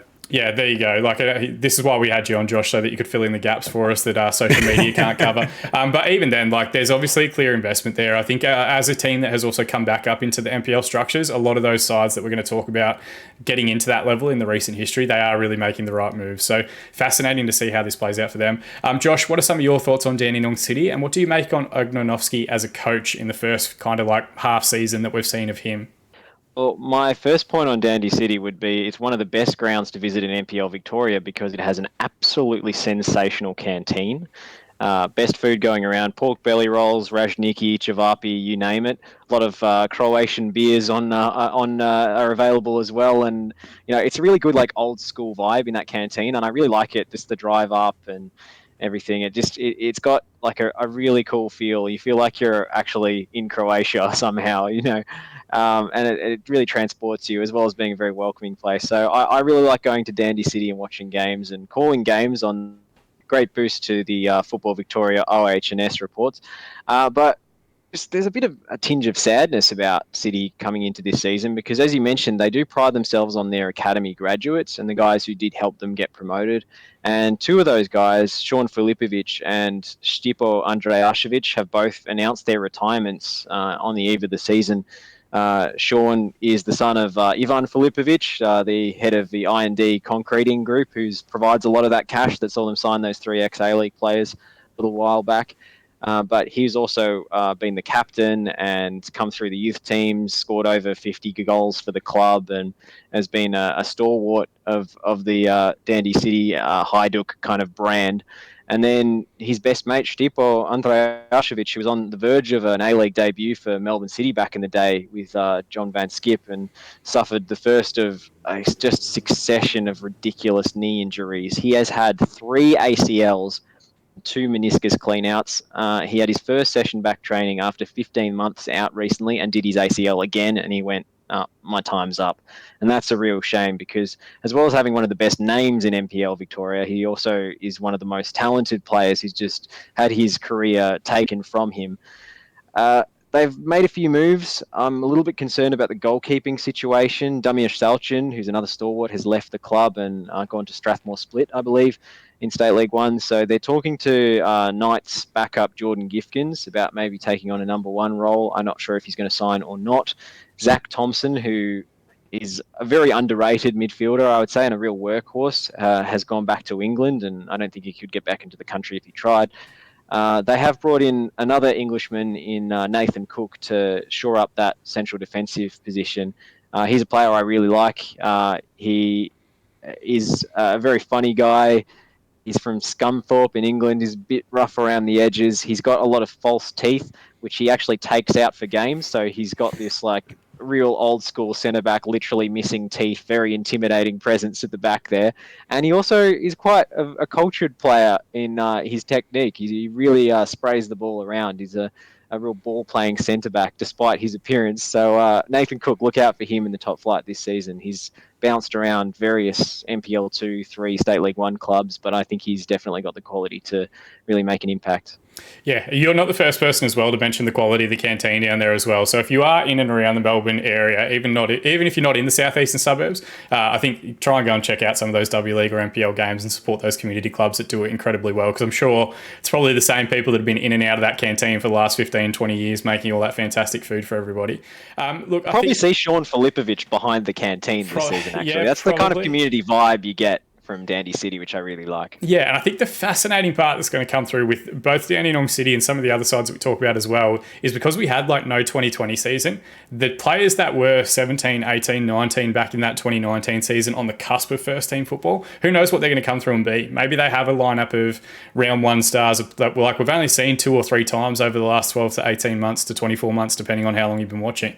That could actually now be fully ready for first team football, and that's why they're backing him. But again, similar to what you said, it's interesting to see 2 different structures that where they sign those 3 ex-A League players, all big high-profile players that have played for Australia during their careers, out of nowhere seemingly, very off-brand for what they've usually done in previous seasons, to now getting back to having, I guess, more discreet transfer business where they're kind of just starting to do stuff locally is very, very interesting. But hopefully it all goes well for them, because if it doesn't, they're going to have to deal with their noisy neighbours down the road, Dandenong Thunder. Of course, Dandenong Thunder are preeminently in the NPL each and every season. They play out of the 5,000 capacity George Andrews Reserve in Dandenong in a one-time VPL Premiers in 2012. They did take a long path back via NPL 2 to get NPL football again a few seasons ago.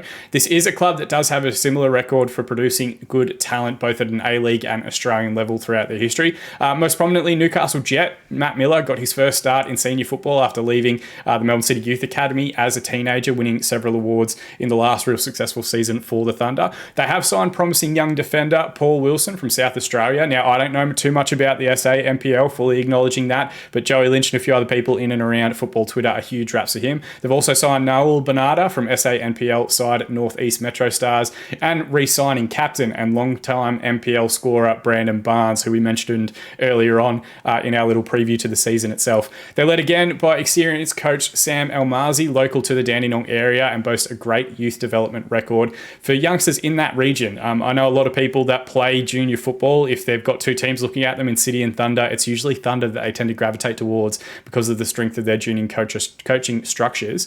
Josh, I'll give you the first crack at this one.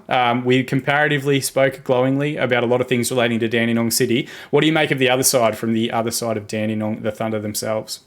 Well, I'd say it's a bit more of an intimidating and less welcoming place to go, but that's the way they like it, Dandy Thunder. They have a real intense pack of ultras that make it very, very difficult for any visiting team. They will boo and holler and hiss at the opposition goalkeeper when he's taking goal kicks and so forth. But it's really a quite claustrophobic home ground, and they use that home advantage to their utmost.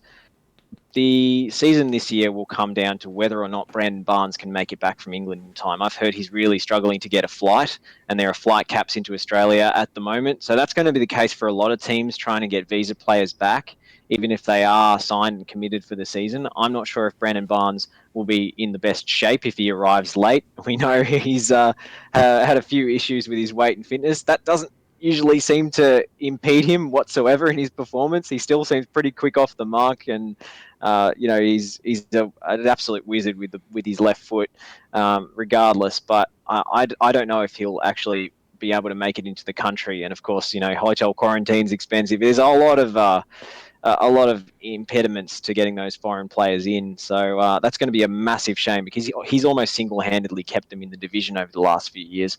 They were looking really promising last year and maybe going to do a bit more than just survive. But if Brandon Barnes doesn't come back, I'm not quite sure how they stay up. And consistently over the last couple of seasons, just looking at his Wikipedia page, he's not scored less than 15 goals for them a season at an NPL level. So clearly a proven performer. I think the big thing about fitness and mentality, if you're a big number 9 target man like that, it's more built on momentum, like a train running off the tracks. Like if you've got a lot of weight behind you, as long as you don't have to turn, then you're absolutely golden and ready to go. And having played their community club, Dandenong South, a couple of times throughout the course of my lower league history, I've been called all kinds of different things from both on the field and the sideline for that very proud Albanian community down there. Branson, what are some of your thoughts on Dandenong Thunder and what they bring to the division this season? Well, I think they've got a fantastic name. Firstly, Dandenong Thunder. I think that's probably the coolest name floating around the NPL. So let's get that out of the way.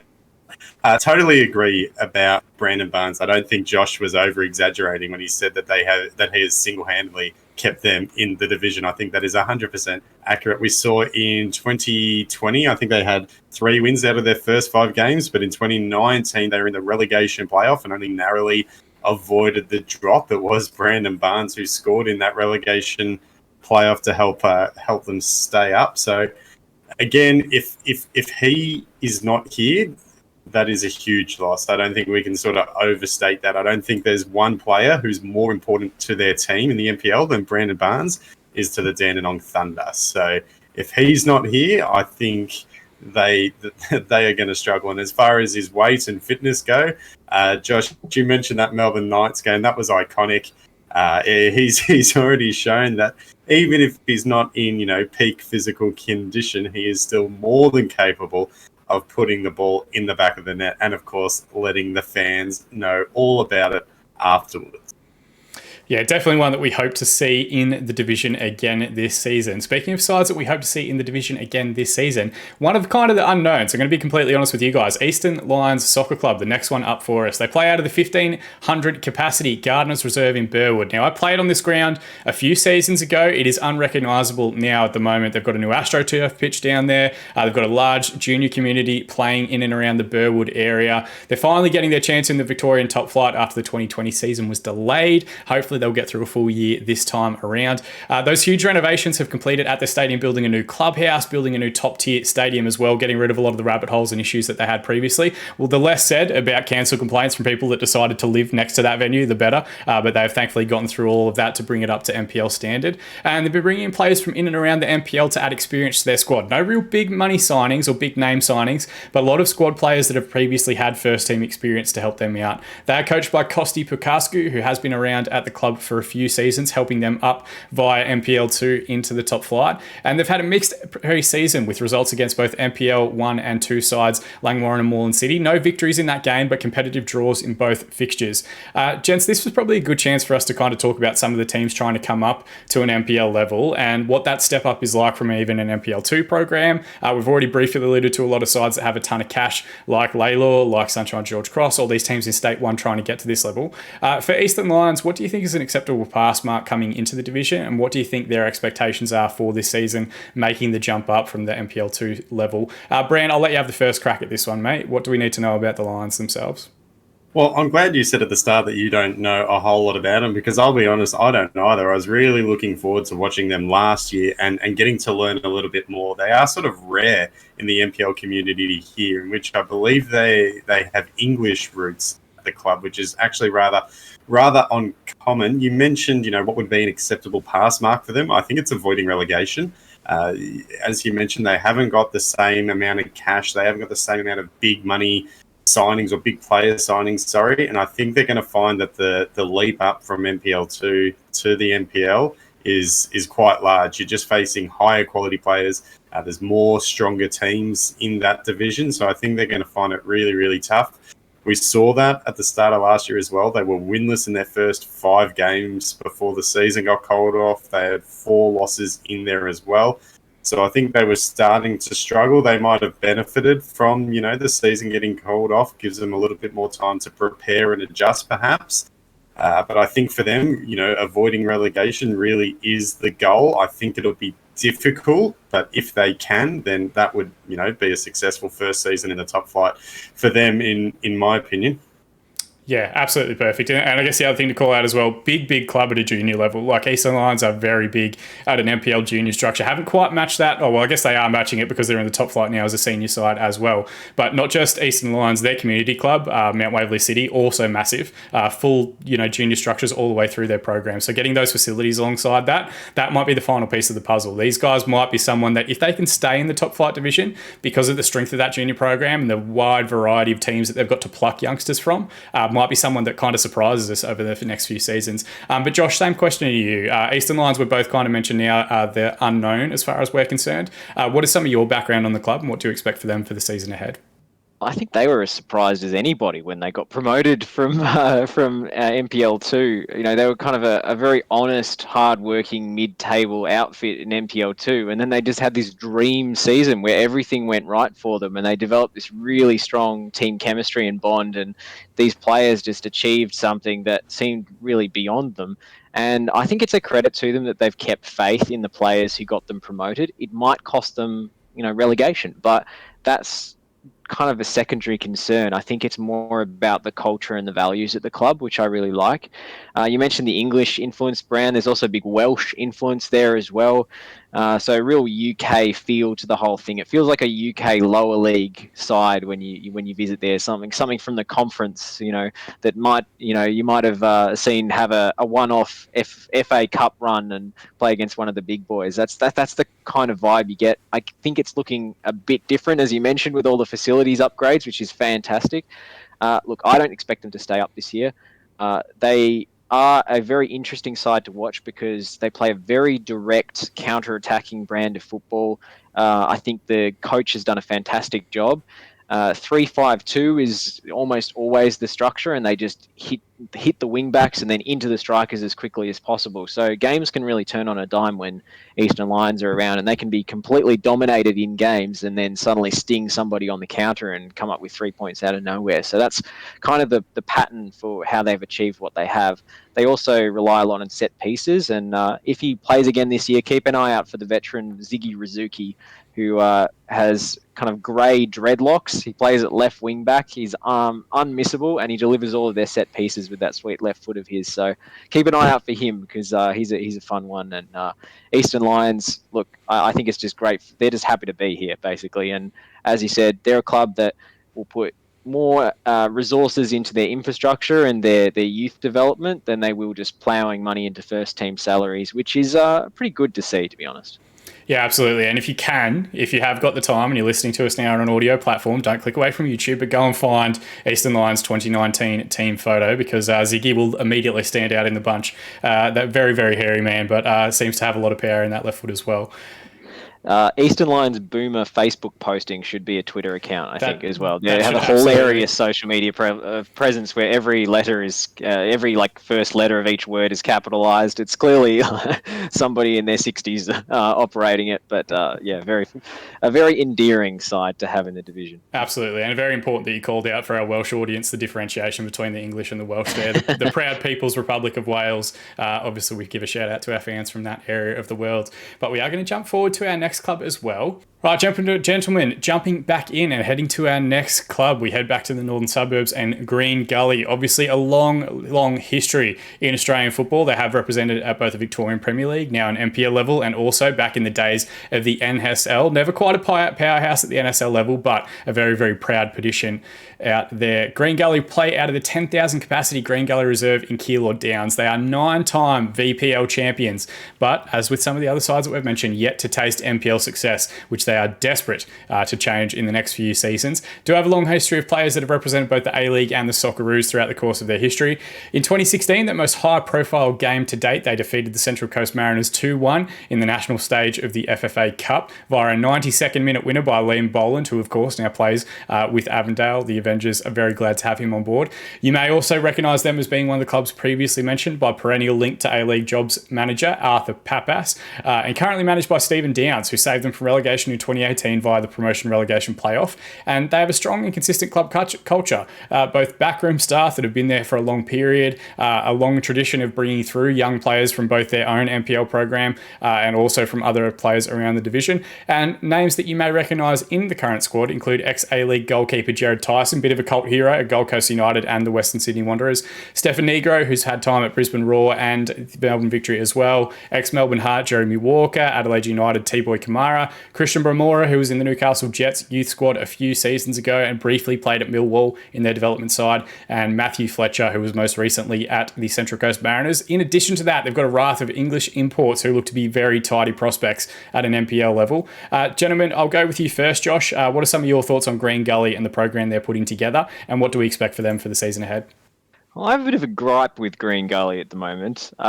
It's relating to the tournament I covered earlier last week, the African and Cup of Nations over in Keilor Park, which is a fantastic community tournament each year that brings together 16 different countries, and it's a fabulous event.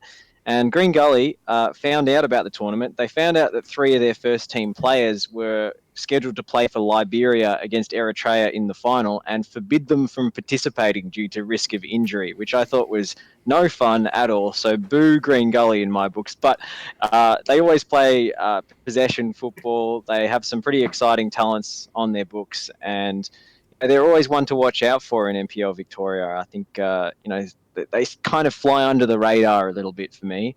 They don't have a huge fan base or a huge social media presence, but they've usually got good talent on the park, and they've got good connections when it comes to getting those ex-A League fringe players to sign on. So watch out for them. I really, they are such a mixed bag for me, but I think they'll be mid to upper mid-table as they usually are. Yeah, I mean, look, we're not beneath a Twitter beef at any point in this scenario. So if they figure out how to work their Twitter account and want to get back to us, our links are in the description below. But yeah, I mean, look, a lot of the same stuff. It's weird how stuff like that happens, like community competitions and everything kind of falling by the wayside for no doubt pre-season programs.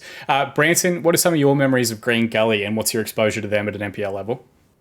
Well, I love how at the start you said it's a 10,000 seat stadium. 10,000 seat. I don't think no, 10,000 capacity. So I've got to be clear. These are capacities. These are not seated in any way, because I know there's quite a few that we're going to talk about, and eventually we'll get to Heidelberg and their ground and everything as well. But yeah, like there's a little bit of stuff like that. We're saying capacity this week because most of it is just standing by a fence about 10 metres from the sideline. Well, Green Gully, they do have some very nice viewing hills. One of the things that you can definitely view from their field as well is planes. It's quite close to the airport, so if you're a plane enthusiast and a football fan, Green Gully might just be the club for you. You get a bit of both. They're an interesting one for me as well, where I think when you look at their side on paper, they're quite good. You look at some of those players that you mentioned, Sean, and you go, do you know what? Like, this looks like it should be a pretty competitive team. And in 2019, they were. I think they finished third on the table. The big player as well, who hasn't been mentioned yet, I'm not sure if he's still there because he is English or what's going on there, but Alex Salmon, who was the runner-up in the Golden Boot for 2019, Liam Boland won it. I think he scored something like 9 or 10 penalties to win it.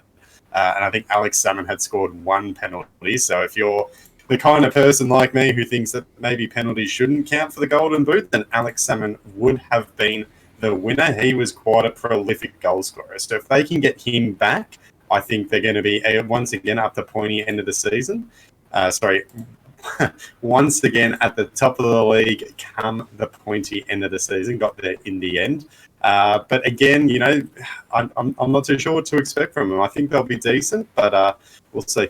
It wouldn't be a reserve team podcast if you didn't fuck up some sort of sentence throughout the course of the podcast recording, mate. So, that's good that we've got that out of the way early, and now we can focus on getting better and working our way through it. But Josh, where do you think Green Gully is an acceptable pass mark? I think the fascinating thing about the couple of players that we've just mentioned, and you're probably the best one to talk about the English imports, a lot of those A-League players, with the exception of Jared Tyson, all still under the age of 23, 24. So really kind of, still got their primes of a football thing ahead of them. And any inside scoops on Alex Salmon and what we should expect from him? Look, I think he might be in the same boat as a lot of other foreign players in struggling to get back to the country. I haven't heard anything specific on his front, and the club have been very tight-lipped on social media about it. But look, they're pretty tight-lipped at the best of times because they don't really use their socials that well. Stefan Nigro's obviously gone back to the A-League with the Central Coast Mariners, so I think that's actually a good thing for the club CV, and that an A-League player has gone there and it hasn't been the end of their A-League career. They've been able to bounce back to the top flight, and that makes you an attractive destination. T-Boy Kamara, I think, is someone to watch out for. Struggled a lot with injury over the past season or two, but did manage to score one of the best goals of the NPL season in 2019. He's brought in a relative of his, Mamadi Kamara, from Adelaide. He's been based in South Australia.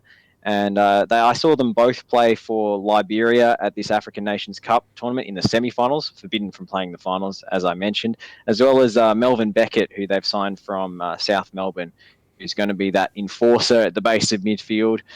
He's just got boundless energy. And they seem to have really good chemistry, those three, the three Liberians. So You should also watch out for Jay Davies, who's kind of a midfield playmaker, usually rocking some sort of bleached hairdo, so you can usually spot him.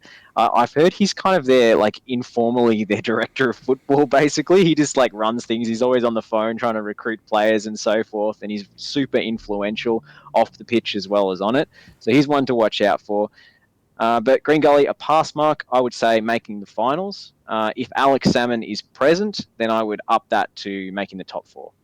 Yeah, fascinating stuff to see these different recruitment strategies and how they work across the different clubs. Because I'm sure those players are getting decent enough coin, but because they are really looking for second opportunities and platforms for success, it's probably more driven by the amount of minutes that they're promised in a particular season or how big a role they're going to have in the team and the structure, which is always fascinating to compare.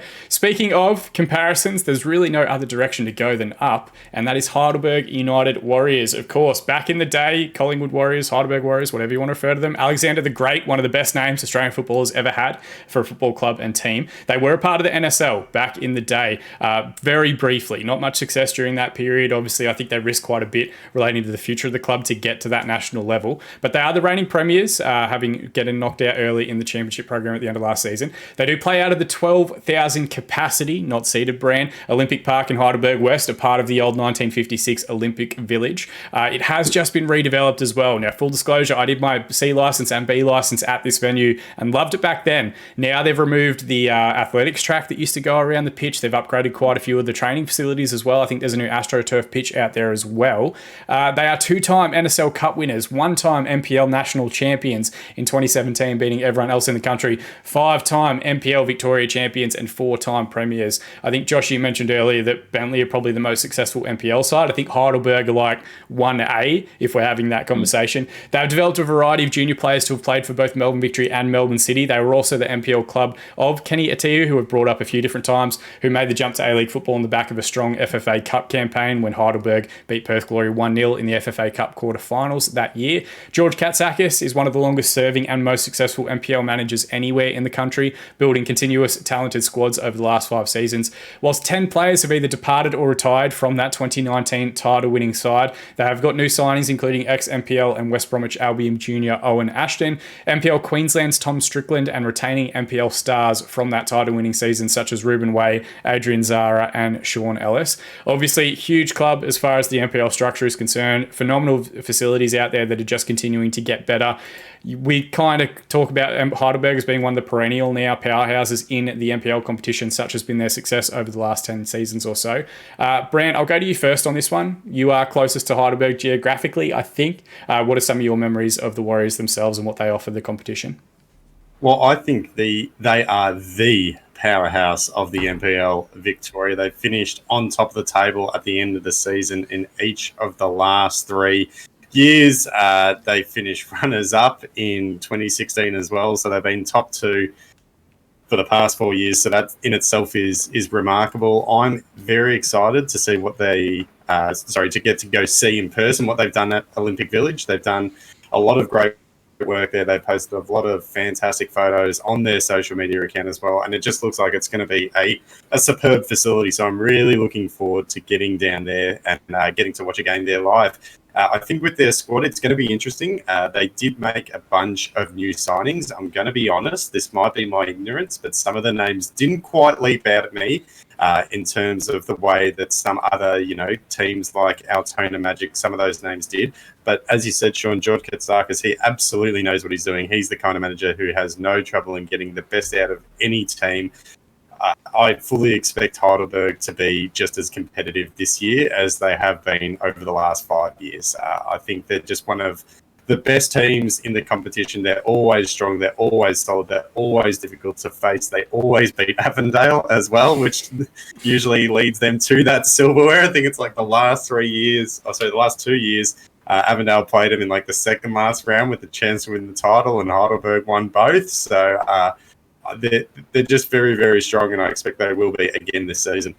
Yeah, absolutely. And I know it's a weird kind of triumvirate at the moment where South Melbourne sometimes beat Heidelberg, but Avondale always beat South Melbourne, and then Heidelberg always beat Avondale. So there's this weird rock, paper, scissors they've got going on at the moment between those two clubs. But Josh, same question to you. I think we've all been pretty gushing in our praise of Heidelberg United. How do you rate their football program, and what do you expect for them into the future as well? Well, Heidelberg, just one thing stands out when you visit them, and that's history. It's just one of Victoria's proudest clubs, and they've got kind of a VIP kind of legends bar at the top of the hill. I'm not sure if that's been demolished in the redevelopments, but you can often see the likes of Gary Cole hanging out there and having a few beers and watching the game. And look out for the Heidelberg United TV guys if they do that again this year. They're certainly very entertaining, very funny. Look, they've got a real interesting club culture there, and you talk about the Collingwood Warriors tag. I think Warriors actually fits the club quite well because Manson can attest firsthand how Avondale have dominated them in some of those crucial games, and Heidelberg have just found a way to win.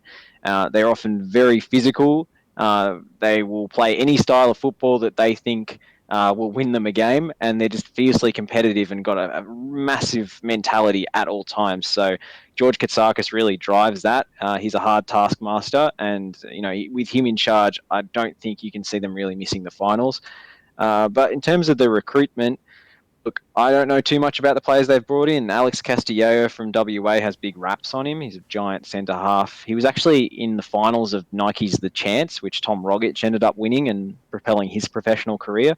So that speaks volumes. He was playing for Balcatta in WA. Tom Strickland from Peninsula Power, you mentioned, I've heard very good things. But look, a lot of these guys are from other NPLs that I haven't watched too much of, so you never quite know until they get here.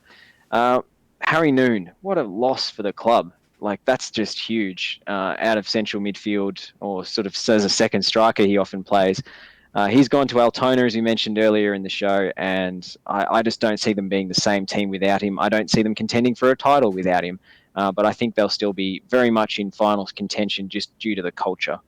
Yeah, absolutely. And I think the biggest credit you can give him is, I think his name's Jeff Olver. Apologies if I've gotten that wrong. Blast me on Twitter on the comment section below. Made the jump not from Heidelberg United, but directly to Melbourne City to be a key integral part of their youth structure program. So they're obviously doing quite a bit right up there at Olympic Village. Stephen Pace, I think, was a leader for them for the last 10 seasons and a part of their leadership group during that very successful side, has immediately made that transition to now become an assistant coach under Katsakis. The one thing that I think is different when we talk about Heidelberg to the way that we talk about like the unknowns in recruitment for some of the other clubs is that Katsakis has done this now 5 or 6 times over the last 12 years, where he has lost in key important players and then found other ones either by paying more than what players can make in WA and South Australian NPL competitions and Queensland as well, or by bringing it in external imports and stuff like that. Like Harry Noon kind of came out of nowhere to be very, very good and a key part of that Heidelberg United side. Obviously a rebuild, but I think maybe they're one of the sides as well that will benefit from not having to go through as long or as much a struggle in 2020. They've kept most of that group together. A lot of those signings that we're just talking about were actually signed as part of the 2020 season, and they just didn't get to play out the year or didn't get through that full program. So I would expect them to still do very, very well this season. And even if they don't, they will still pull off some huge results throughout the course of the season. Jumping to our next one, though, Hume City, one of the clubs that immediately jumped on getting back that Turkish flag in their crest. Once that NDIS stuff came back in, there were some clubs that immediately got very much involved with it. Hume are one of them, and it does tend to go into their very strong background out in Broadmeadows, where they play out of the 5,000 capacity ABD Stadium or John Illan Amora Reserve, depending on what part of the world you're from. While they've never won the competition, they are an NPL mainstay, and it should be noted that 2020 season, which we keep writing off, they had 5 straight wins and were already 5 points clear at the top of the table once that competition was abandoned. The squad's managed by NPL stalwart Nick Hegarty, who started his coaching career as a player coach 4 or 5 seasons ago, has now made the full transition to retirement and is a very talented young manager. And they do include a variety of ex-A-League junior talent, including Andy Brennan, who previously played both for South Hobart, where he broke through, and then eventually Brentley and the Newcastle Jets.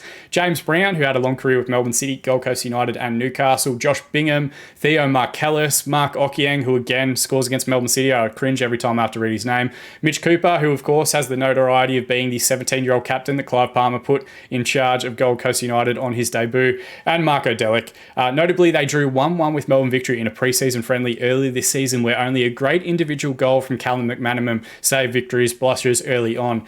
Always a hard-working side, gentlemen. Josh, I'll go to you first on this one. What are some of your thoughts on Hume City, what they offer the division, and what can we expect for them heading into the new season? Well, they've just been, over the past couple of years, building a great group of very tightly knit players, a lot of good young players, or early 20s guys who are really ready to step up and win something. And they looked like they were going to last year. They were the favourites for the title after 5 games, and then the season was cruelly called off and they were denied. And they just had such amazing chemistry in that first team. They're doing a great job off the field as well with their social media and trying to build up the fan base and build up some sort of active support. You'll hear this season the familiar Ziggy Zaga chant, which goes up. The very proud Turkish club, and they lean on that heritage as well in a great way. And I just think they do things right at Hume City. They've really got their heads screwed on about what they need to achieve off the field as well as on it. In terms of the talent on the park, they've lost Paul Wilson, who you mentioned going to Dandenong Thunder. He played for them in 2020 and the years before.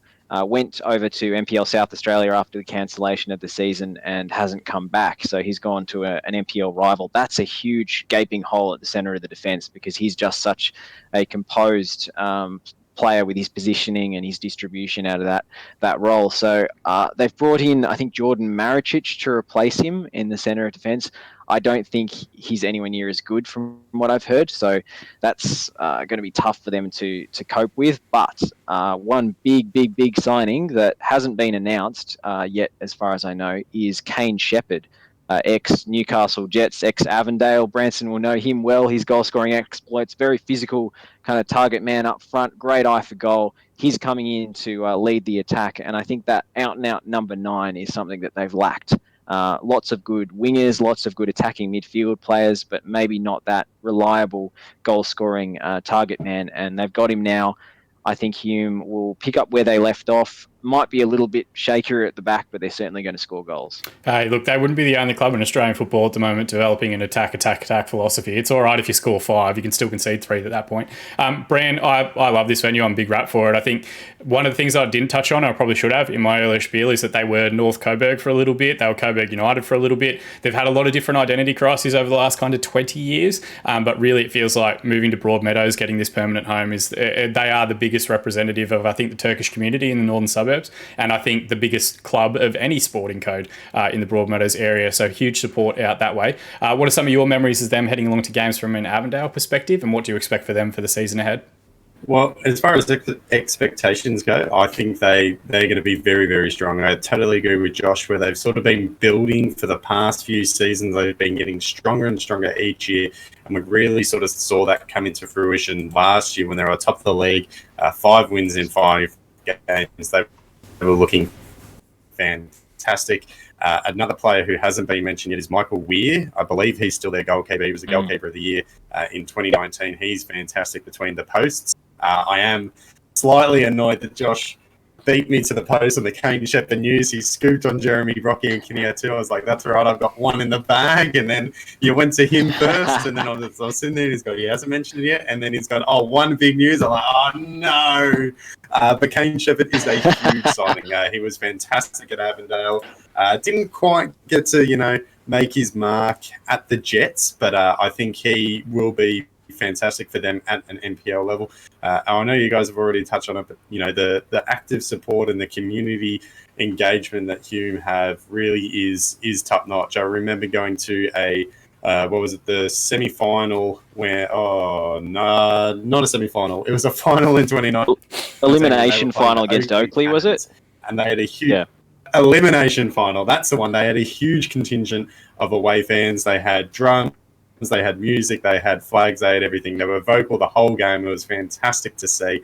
I really like Hume. I think they are going to be one of the top teams this year. And as I sort of mentioned earlier in the show, with Avondale, I think squad retention is going to be key. And for the most part, they have that same foundation, and I think they'll be very, very strong this season.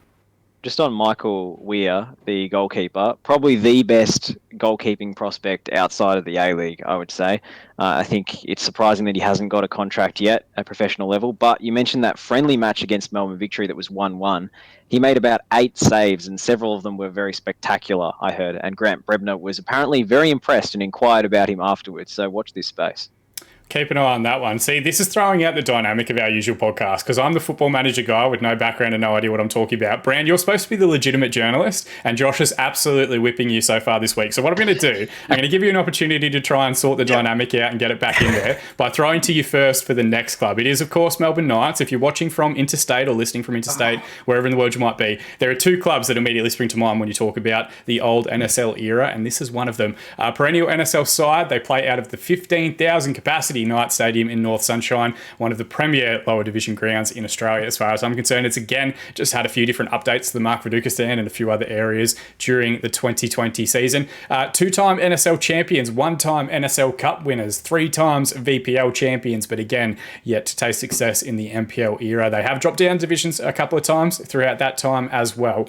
Developed a raft of Australian and Croatian internationals, Mark Viduka, Steve Horvat, Andrew Marth, Josip Simonic, Joey Didaluka, Ivan Franic, Lubo Muzicevic, Eugene Galekovic, Jason Kalina, Danny Chiato, just to name a few. Current manager Stuart Munro played for the club while also representing Australia, and he retains most of the squad from the 2019 and 2020 NPL seasons. Still heavily Croatian linked and backed, and sometimes that is both a benefit and a criticism to the club themselves, but they are remarkably well run off the field with full membership packages. On the back of the NSD document that came out a couple of weeks ago, they immediately started talking about their place in the National Second Division, what they were aspiring to for the club, and made that a part of their membership package. Bran, I have to mention this just for your sake, they also offer some phenomenal kit packages each and every season, whether it's throwback kits or special designs or FFA Cup kits or whatever else. Off the field, a tremendous success for the Melbourne Knights. On the field though, there's a little bit that they still have to get right, a little bit that they've got to kind of adjust heading into this season after some down results over the last couple of years.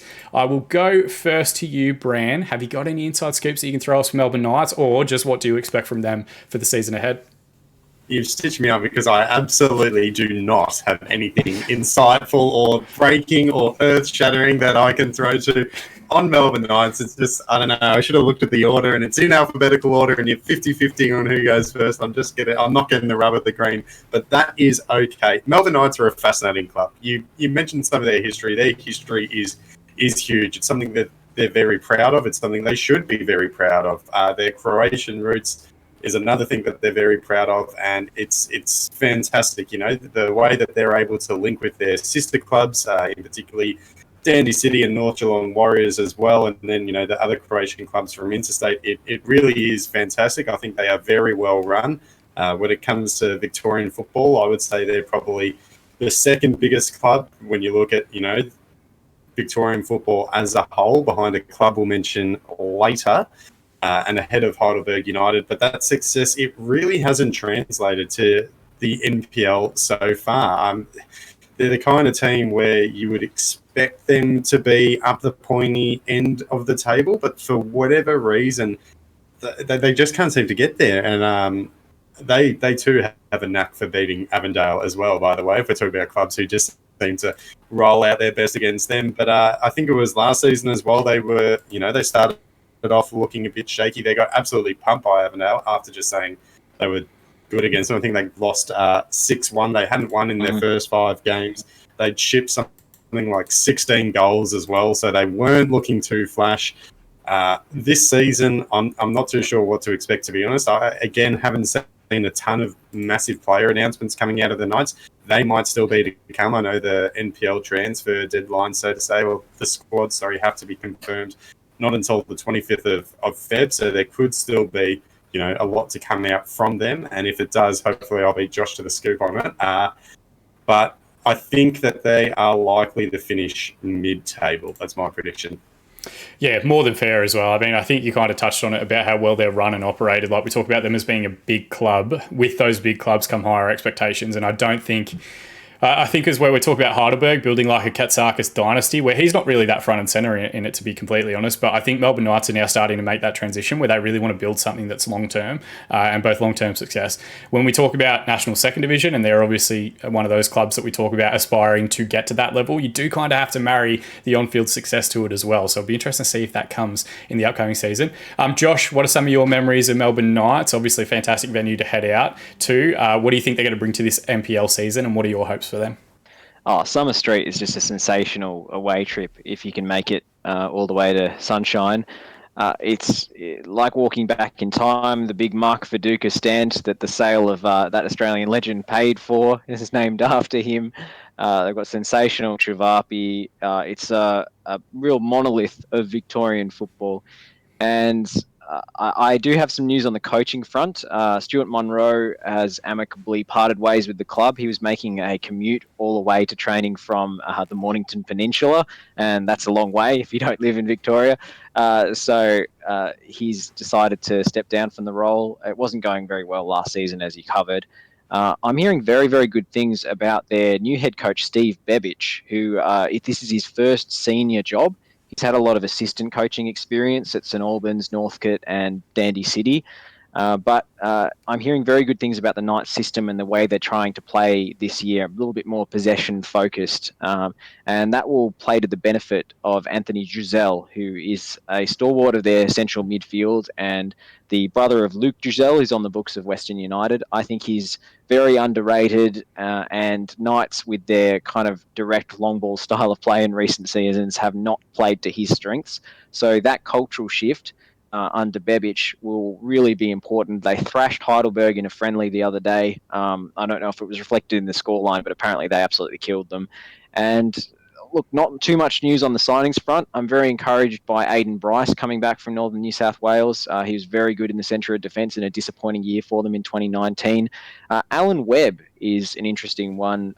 He's Welsh, but he's come via NPL South Australia. So he's kind of proved himself in another NPL competition, which is a great thing to have for a visa signing. He comes up to strengthen the point of the attack. And they've also got one over their rivals, Avondale, in bringing in Trevor Semakula, who was an Avondale youth player and a very exciting prospect who went over to West Ham for a couple of years to play in their youth academy structure and is now coming back to Australia a bit more fully formed a player, and he's decided to sign for the Knights. So I'm looking forward to seeing what he can bring as an exciting youngster coming through into senior football for the first time. Yeah, I mean, fascinating comparison as well when you kind of go through those different programs and the different people that they're put together. I didn't know the Bebic stuff, but I think it's always really fascinating when we talk about the different ethnic ties that some of these coaches have held throughout their period, and you do kind of see patterns where if you're Greek, you'll get a job at South Melbourne at some point. You'll get a job at Northcote at some point. Always really interesting to see that quality of coach that crosses those divides, where he's been at Greek clubs, he's been at Italian clubs, he's now at a Croatian club, which may be his background, Bebic. I'm not entirely sure. But by all means, let me know in the comment section below. But usually a good sign of quality, that they are building towards good football. So maybe that is the step in the right direction that Melbourne Knights have been looking for as well.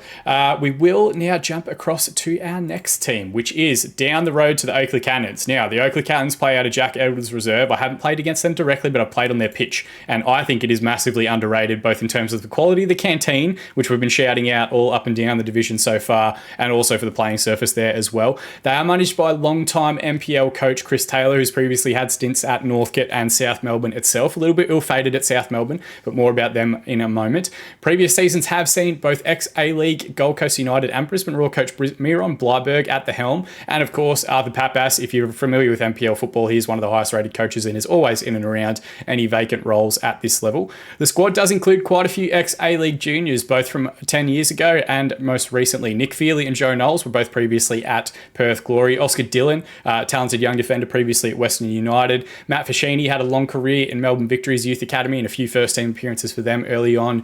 Ex-Melbourne City Wade Decker and Nick Epifano, apologies, nearly butchered that one. And highly rated NPL players Tyson Holmes, who's previously been at Bentley, Matt Thurtell, Milos Julic, who, if you're a Wellington fan, you may recognise as a player that was briefly on their books as a trialist. And 2019 player of the season, Joe Guest as well. Gentlemen, Oakley Cannons are sometimes described as being a little bit of a sleeping giant as far as the NPL structure is concerned, given their lack of success over the last 10 years or so. Josh, I'll throw to you first on this one. We'll give Branson time to Google a couple of scoops if there are any out there to be found. What are some of your thoughts on Oakley and the football program that they're putting together? Oh, hugely impressive last season in that aborted campaign. They were my pick for the title last year based on their recruitment, and I think they'll be up there again this year. CT, Chris Taylor, legend of Victorian football. He's not Australian, but he's honorary at this point because he's been here for so long in a coaching capacity. And I think a playing capacity as well. He's back at Georgie's in the old days, but he is a very savvy manager. He's very old school. He doesn't like to make too many substitutions too early. When Milos Lujic was there, I think he's left now, but he would bring him on routinely in the 90th minute, even though Milos was playing terribly and was just obviously done at this level. He would bring him on for his 90th minute appearance fee, which I thought was great solidarity from the coach there. But CT, generally speaking, has no time for such sentimentalities and will make very snap judgments on players if they're not up to his standard, and they'll be out of the team before long. They've got a great group. Joe Guest, maybe the best player in NPL Victoria at the moment if Brandon Barnes doesn't make it back. I believe he's in the country and has stayed during the pandemic, as far as I know. So he's just a nuggety, well-built attacking midfield player who, if you haven't seen him, is almost impossible to knock off the ball. He's got a fantastic left foot, and just every time he gets it, he tries to turn and dribble, and it's just thrilling to watch. Wade Decker, I'm a big fan of. Church League hero from back of the day. I actually played a bit of juniors with him, and he had a bit of a stint at Melbourne Heart / City as well before injury stymied that. He's always a good goal scorer, playing off one of the flanks. Joe Knowles, fantastic talent that they brought in from WA, who's going to go to the next level. I think he's not long for NPL, if I'm honest. And some of the players they brought in, I mean, you mentioned Oscar Dillon, 7 appearances for Western United last season. Great pedigree on him. Jacob Eliopoulos has come in from Apoel Nicosia in Cyprus, which is huge. Like, that's a massive club. I don't know how much football he played for them, but he's a giant central defender, 190 centimetres. And, they've got a great group. I really like Abdallah Okud, who hasn't made much of an impact in the top flight so far, but I saw him play recently at the African Nations Cup and score in both the semi-finals and the final for Eritrea, who won the title. And he's just got a fantastic left foot, great finisher in front of goal. So if he gets some appearances off the bench, watch out for him this year. But Oakley, I think this is their time. They've got to compete for a title. They've committed lots of resources. GM Aki Ioannis has pulled out all the stops in terms of recruitment for them over the last couple of campaigns.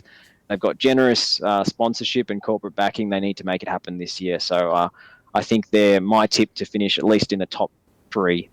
Yeah, and I mean, if you want to compare their squads, that ex-playing group, they've got a very similar squad to Green Gully, I think, with a lot of ex-A-League youngsters, but the difference being Green Gully wouldn't let their players play in the African Cup of Nations, so that's why Oakley gets the nod ahead of them this season. Branson, same for you. What are some of your memories of Oakley for times that you've travelled down not the Eastern Freeway, the Southeastern Freeway, and what do you expect for them ahead of the upcoming season? I do enjoy a trip to Oakley. It is, as you said, quite an underrated stadium. Their suvas are highly wrapped as well. I do believe the consensus is they rival the Dandy City Chavapi when it comes to best food in NPL circles. Very quickly, though, Oakley firm. It's the worst logo in the NPL. Looks like someone made that on Word Art a few moons ago. I think that one's in need of a refresh, but that's just my own personal opinion. But apart from that, I think they are extremely solid. I think when you look at their squad, they are absolutely loaded. Matt Thurtell, I mean, you guys have already spoken about them all, but Matt Thurtell, Tyson Holmes, Joe Guest, Wade Decker, I think they're going to be fantastic. They've got a great manager at the helm in Chris Taylor. All the ingredients seem to be there. I think it was last season in the first game of the year, they played Avondale and they trounced them. Avondale, who'd been one of the strongest teams in seasons prior, and they just destroyed them. I think it was 5-2 on the opening game of the season. And we're going to be in for a treat because those two sides will meet again in the opening round this season. So I think that'll be a great yardstick for both teams here. But for Oakley, I totally agree. I think it's top 2 for them this year, and I think they are very, very, very likely to come home with some silverware. Speaking of silverware, we head down to Port Melbourne Sharks, who don't have any. I thought another team was about to come up, so that's on me. That's all right. We'll come back to that one in a little bit. But Port Melbourne, they play out of the 1,000 capacity SS Anderson Reserve, right there, smack bang in the middle of a bunch of warehouses in Port Melbourne. They are 2-time VPL premiers way back in the day. Their coach, interestingly, Adam Piddick, had a long career in NPL Queensland. He holds both the technical director and senior head coach positions within the club. I don't know this for sure, but I believe at one point or another, the revenue from those jobs was his full-time role. There was no second job, which is unique within the division. I don't know if that's still the case, so don't quote me on that. Aaron Reardon and Jackson Courtney-Pierkins have joined him from NPL Queensland side Moreton Bay, where he previously managed, and they have retained most of their senior core with the likes of Michael Eager, Francesco Stella, long-time youth prospect both in Italy in his early days and with Melbourne Victory in the few seasons ago in the A-League competition, and Kamal Ibrahim staying on for the upcoming season. Port Melbourne, I think, one of the sides that have a very interesting background, a lot of different ownership and structures changes, and when I say ownership, I do of course mean people operating the board. They have been very Greek at certain points, they've been very corporate at certain points, they've got a mixture of a few different backgrounds there at the moment. What do you guys think is a good pass mark for the Sharks this season, or what should we expect from them? Bran, I'll give you the first crack at this one. Well, a pass mark for them, that's an interesting question, because over the previous few years, if you had to liken them to a Premier League team, I'd probably say they're kind of like Crystal Palace, where they're not bad, but they're not terrible. They just sort of constantly seem to float around that mid-table mark. Sometimes they'll flirt with relegation, sometimes they'll flirt with the finals, but they're just sort of in that middle pack there. So I'm not too sure if they're going to be much higher than that. I think they'll avoid relegation. One thing they definitely avoid doing as well is updating their Twitter profile. I think their last tweet was from May 2019. So if you're like me, you try to check out their Twitter for all their latest news and see if there's anything exciting going on, so you can outscoop a mate who's on a podcast with you who keeps getting you, then that is not the place to go. So I don't know. I anticipate Port Melbourne will be decent, but I think they'll finish, probably 7th, 8th, 9th, that classic mid-table kind of team. Yeah, fascinating that you pulled the Crystal Palace comparison, not just because of the red and the blue, but also like Kamal Ibrahim has, through his performances over the last kind of 4 or 5 years, dragged them, I think, quite a bit higher up the table. He's one of those players that you constantly see linked with other teams, but not necessarily making that move and that jump. He did leave previously and then came back to the club, so he obviously likes that environment. But very similar parallels with Wilfred Zaha, who's probably outperforming Crystal Palace and is always kind of linked elsewhere, but very, very good player for the division itself. Josh, what are some of your thoughts on Port Melbourne themselves, and what do you expect from them ahead of the upcoming season? I think it's all about Adam Pittick. He's someone who kind of divides opinion a bit in NPL circles. He's a very big personality, and it's sort of a my way or the highway approach with him. And some players have really been burned by that. Others absolutely adore him. So he's, as you said, kind of the single man there in charge of all football operations, transfers, coaching, everything. And I think he's intentionally gone to something of a smaller club so he could have a little bit more control and really shape that. So it's fascinating. It's all his vision, really, this team. And they do play slightly more ambitious football than you'd expect for their resources. They are quite an attractive side to watch, usually. Port Melbourne, they look to have maybe lost a couple of big players this year. I'm waiting on some announcements, and their main playmaker, I don't know if he's in the country or not. So if he comes back, big tick. If not, that's a massive, massive loss. Reardon, I really like as a signing. I thought he was great for Brisbane Roar, and I'm not quite sure why it didn't work out for him at A-League level, but I think he's a really modern kind of ball-playing centre-back, which is fantastic for Pittick to have in the style of football that he wants to play. But question marks everywhere. The Milos Lujic signing last season looked to be a horrible deal, and I think they've got out from under that this year, which is good. I think he's gone to play state league football, Milos. So thank you for your service, but his time was up, unfortunately. But yeah, Port Melbourne, they're a club trying to punch above their weight. I'm not sure if they will or not. Lots of question marks over the returns of certain players. But at the back, they look pretty strong.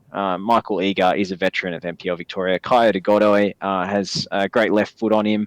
I think they might go with a back three this year. Chris Kiusis is a really good left back. So, yeah, they've got some quality in certain areas, but I'm waiting to see how the picture fully forms before I can really predict how they're going to go. If I was to make a guess at this point, I would say they'd be avoiding relegation as their pass mark so far. Yeah, absolutely. And I think for a lot of those clubs that kind of do not overreach, like the way that we spoke about Eastern Lions trying to stay in the division, Port Melbourne don't have a huge catchment, and their catchment is largely dominated by the next side that we're going to talk about as well, because they're from similar areas. And I think one of those challenges for Piddick in particular is changing that culture as to who has the best football program available. If you were a promising young player and you're comparing two sides, the next one we'll get to in a minute, one is very expensive. So if they offer you a scholarship, you're probably going to go towards that program because you assume that it's going to be much higher, despite both sides not having, that different results over the last 2 or 3 seasons. We are, of course, speaking of South Melbourne Football Club, the little club that could. I'm kidding. If we didn't fucking bring him up, SMFC Mike would be tweeting at me in all caps for about 3.5 weeks. But shout out to him if he does listen to this episode, and Pete and whoever else. They are, of course, one of the biggest clubs in Australia outside of an A-League structure, perennially linked with expansion. Having said that, they have not been as successful as you might think in the NPL Victoria structure, which is a fascinating comparison with teams of their size in other states. They are, of course, playing out of the 12,000 capacity Lakeside Stadium, which has previously on this channel between Brand and myself somewhat caused a bit of derision as to how we both feel about that one. They were an NSL powerhouse during the NSL era, though. 3 times NSL premiers, 4 times NSL champions, 10-time Victorian Premier League / NPL premiers, 1-time NPL Victoria champions, and if I don't mention it, I'm going to get destroyed on Twitter, the Oceanic Confederation Club of the Century back in the year 2000.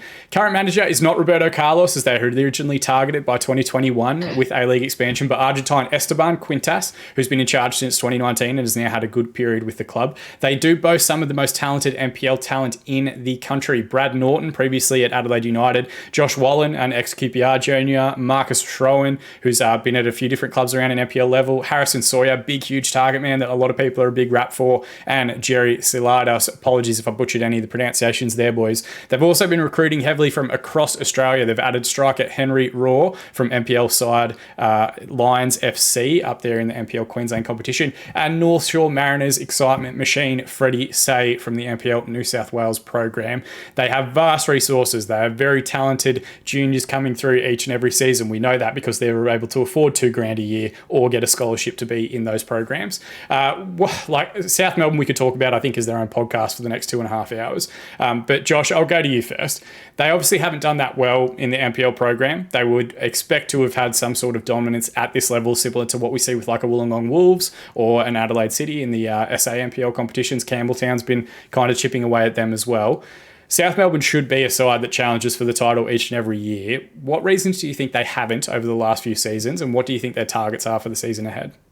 Well, it hasn't been good enough, as you say. I just think they've made some really bad recruitment and coaching decisions, and the decision to part ways with Chris Taylor really came back to bite them, it seems like, because they haven't found a suitable replacement yet. Whether Esteban Quintas can be that, I don't think we know yet, but he is the highest qualified coach out of any in the NPL in terms of the badge that he holds. He has a UEFA Pro license. So, that's up there with, I think that's the highest badge you can get. So anyway, I wasn't too impressed by what I saw from him in the first few games last season. I thought it was very conservative. They'd never look like scoring a goal. They look very solid at the back, and they want to go with this wing-back system again, which is why they've brought in Freddie Say from the New South Wales ranks. Shout out to super agent and commentator Chris Gleeson for tipping South Melbourne off about that one. I believe he actually arranged that transfer, which is fabulous. But I really think the biggest acquisitions in the off-season now will be Henry Hoare and Marko Jankovic, who's come over from Bentley Greens. He's a fantastic central defender. Henry Hoare, a striker who will complement Harrison Sawyer very well, and I think those two Queensland boys seem to be forming quite a partnership in pre-season. Their results have been very impressive. So if they can score enough goals, I think South Melbourne will be a force to be reckoned with. They've had a bit of a clean out of the players they didn't feel were good enough. Amadou Karoma has retired and become their strength and conditioning coach, which I love.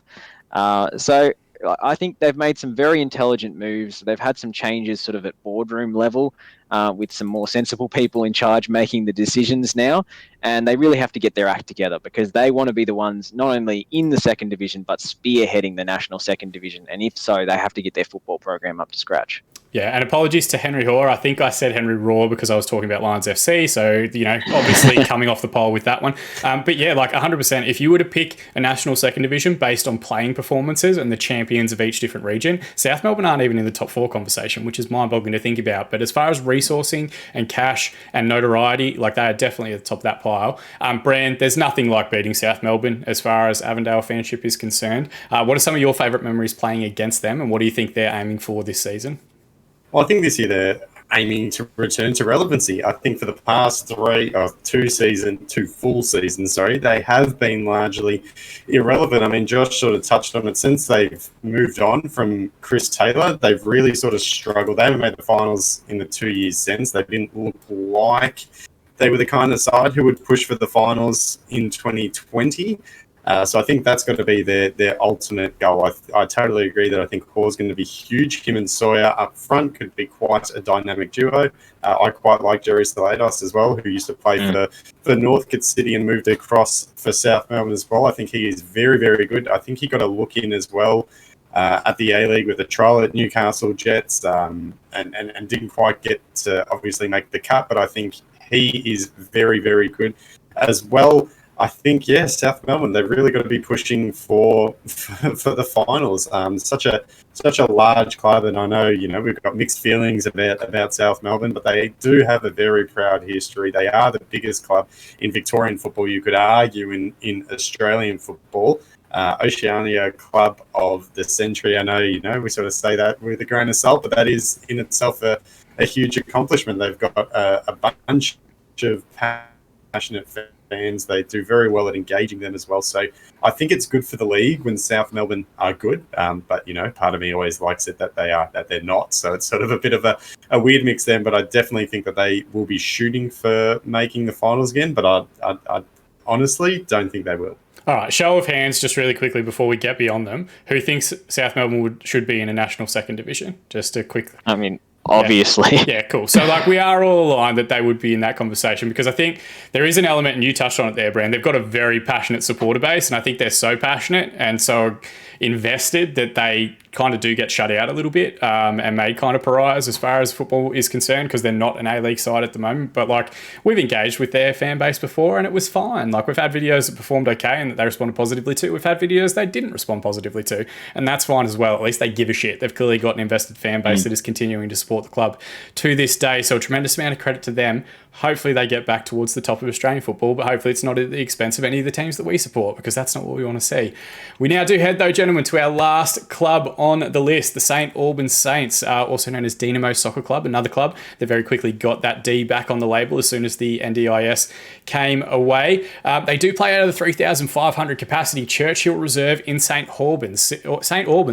Similar to Heidelberg, they upgraded this heavily during the 2020 season, so it wasn't an entire waste in terms of getting their facilities up to date. In 2019, they were promoted as NPL 2 champions from the Western Division, and now for the 2020 and 2021 season, they do have that one-time VPL Premiership as well early on in the 90s. They are one of three Croatian clubs in this division that consider themselves sister clubs. We've already mentioned Melbourne Knights, we've mentioned Dandenong City. They do also include within that conversation NPL 2 North Geelong Warriors as being a part of that, sister clubs of the Croatian quartet. They will go into this season with head coach as Kruzny Razov, and they have no website, which is incredibly frustrating when you're trying to put together notes for something like this. Just a Facebook page, which they don't really attend to that often. It's mainly for junior coaching announcements and stuff like that, and they don't announce player signings. So I'll be honest, I've got absolutely no idea what to throw to either of you gentlemen with. But Bran, I'll give you the first crack at it. St Albans Saints coming up from NPL 2. What would we expect from them this season, and what do you think they're going to offer the division? Well, my tip is that the Saints ain't going to stay up. I don't expect a whole lot from St Albans. From what I've heard, they had quite a high player turnover in the off-season, as you mentioned, with their lack of website and their sort of lackadaisical Facebook and social media posts. It is tricky to sort of, stay up to date with news and much about them. One thing that I will say is in 2020, the first 5 games that they played, I anticipated that they would not do well, but I think they won 2 in their first 5s, and they were actually sort of in the top half of the table. So they did better than I initially thought they would have. So, of course, that was ages ago, and who knows what the squad's going to look like now. Hopefully Josh has some more insight on that one than I do, unfortunately. But I don't know. I think their big goal for this season will be avoiding relegation. I think that will be a difficult task, though. But you touched on those Croatian roots again.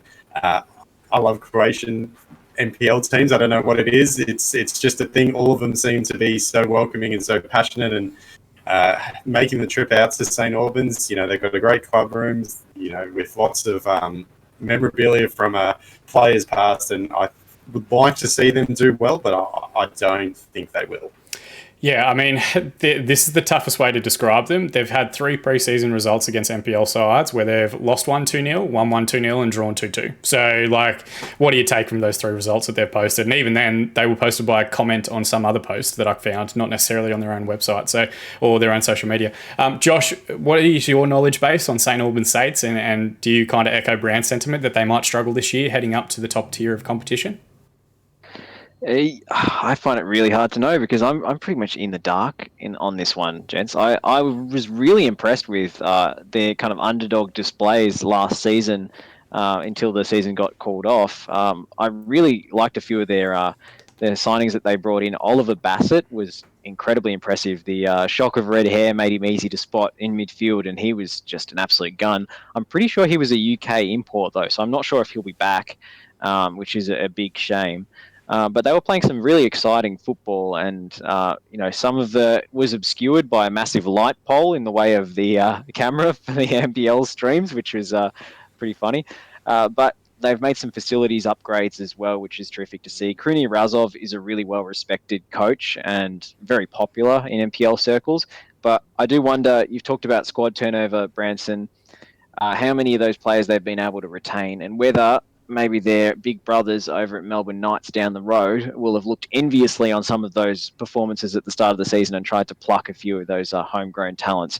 I will say, though, great academy system at St Albans.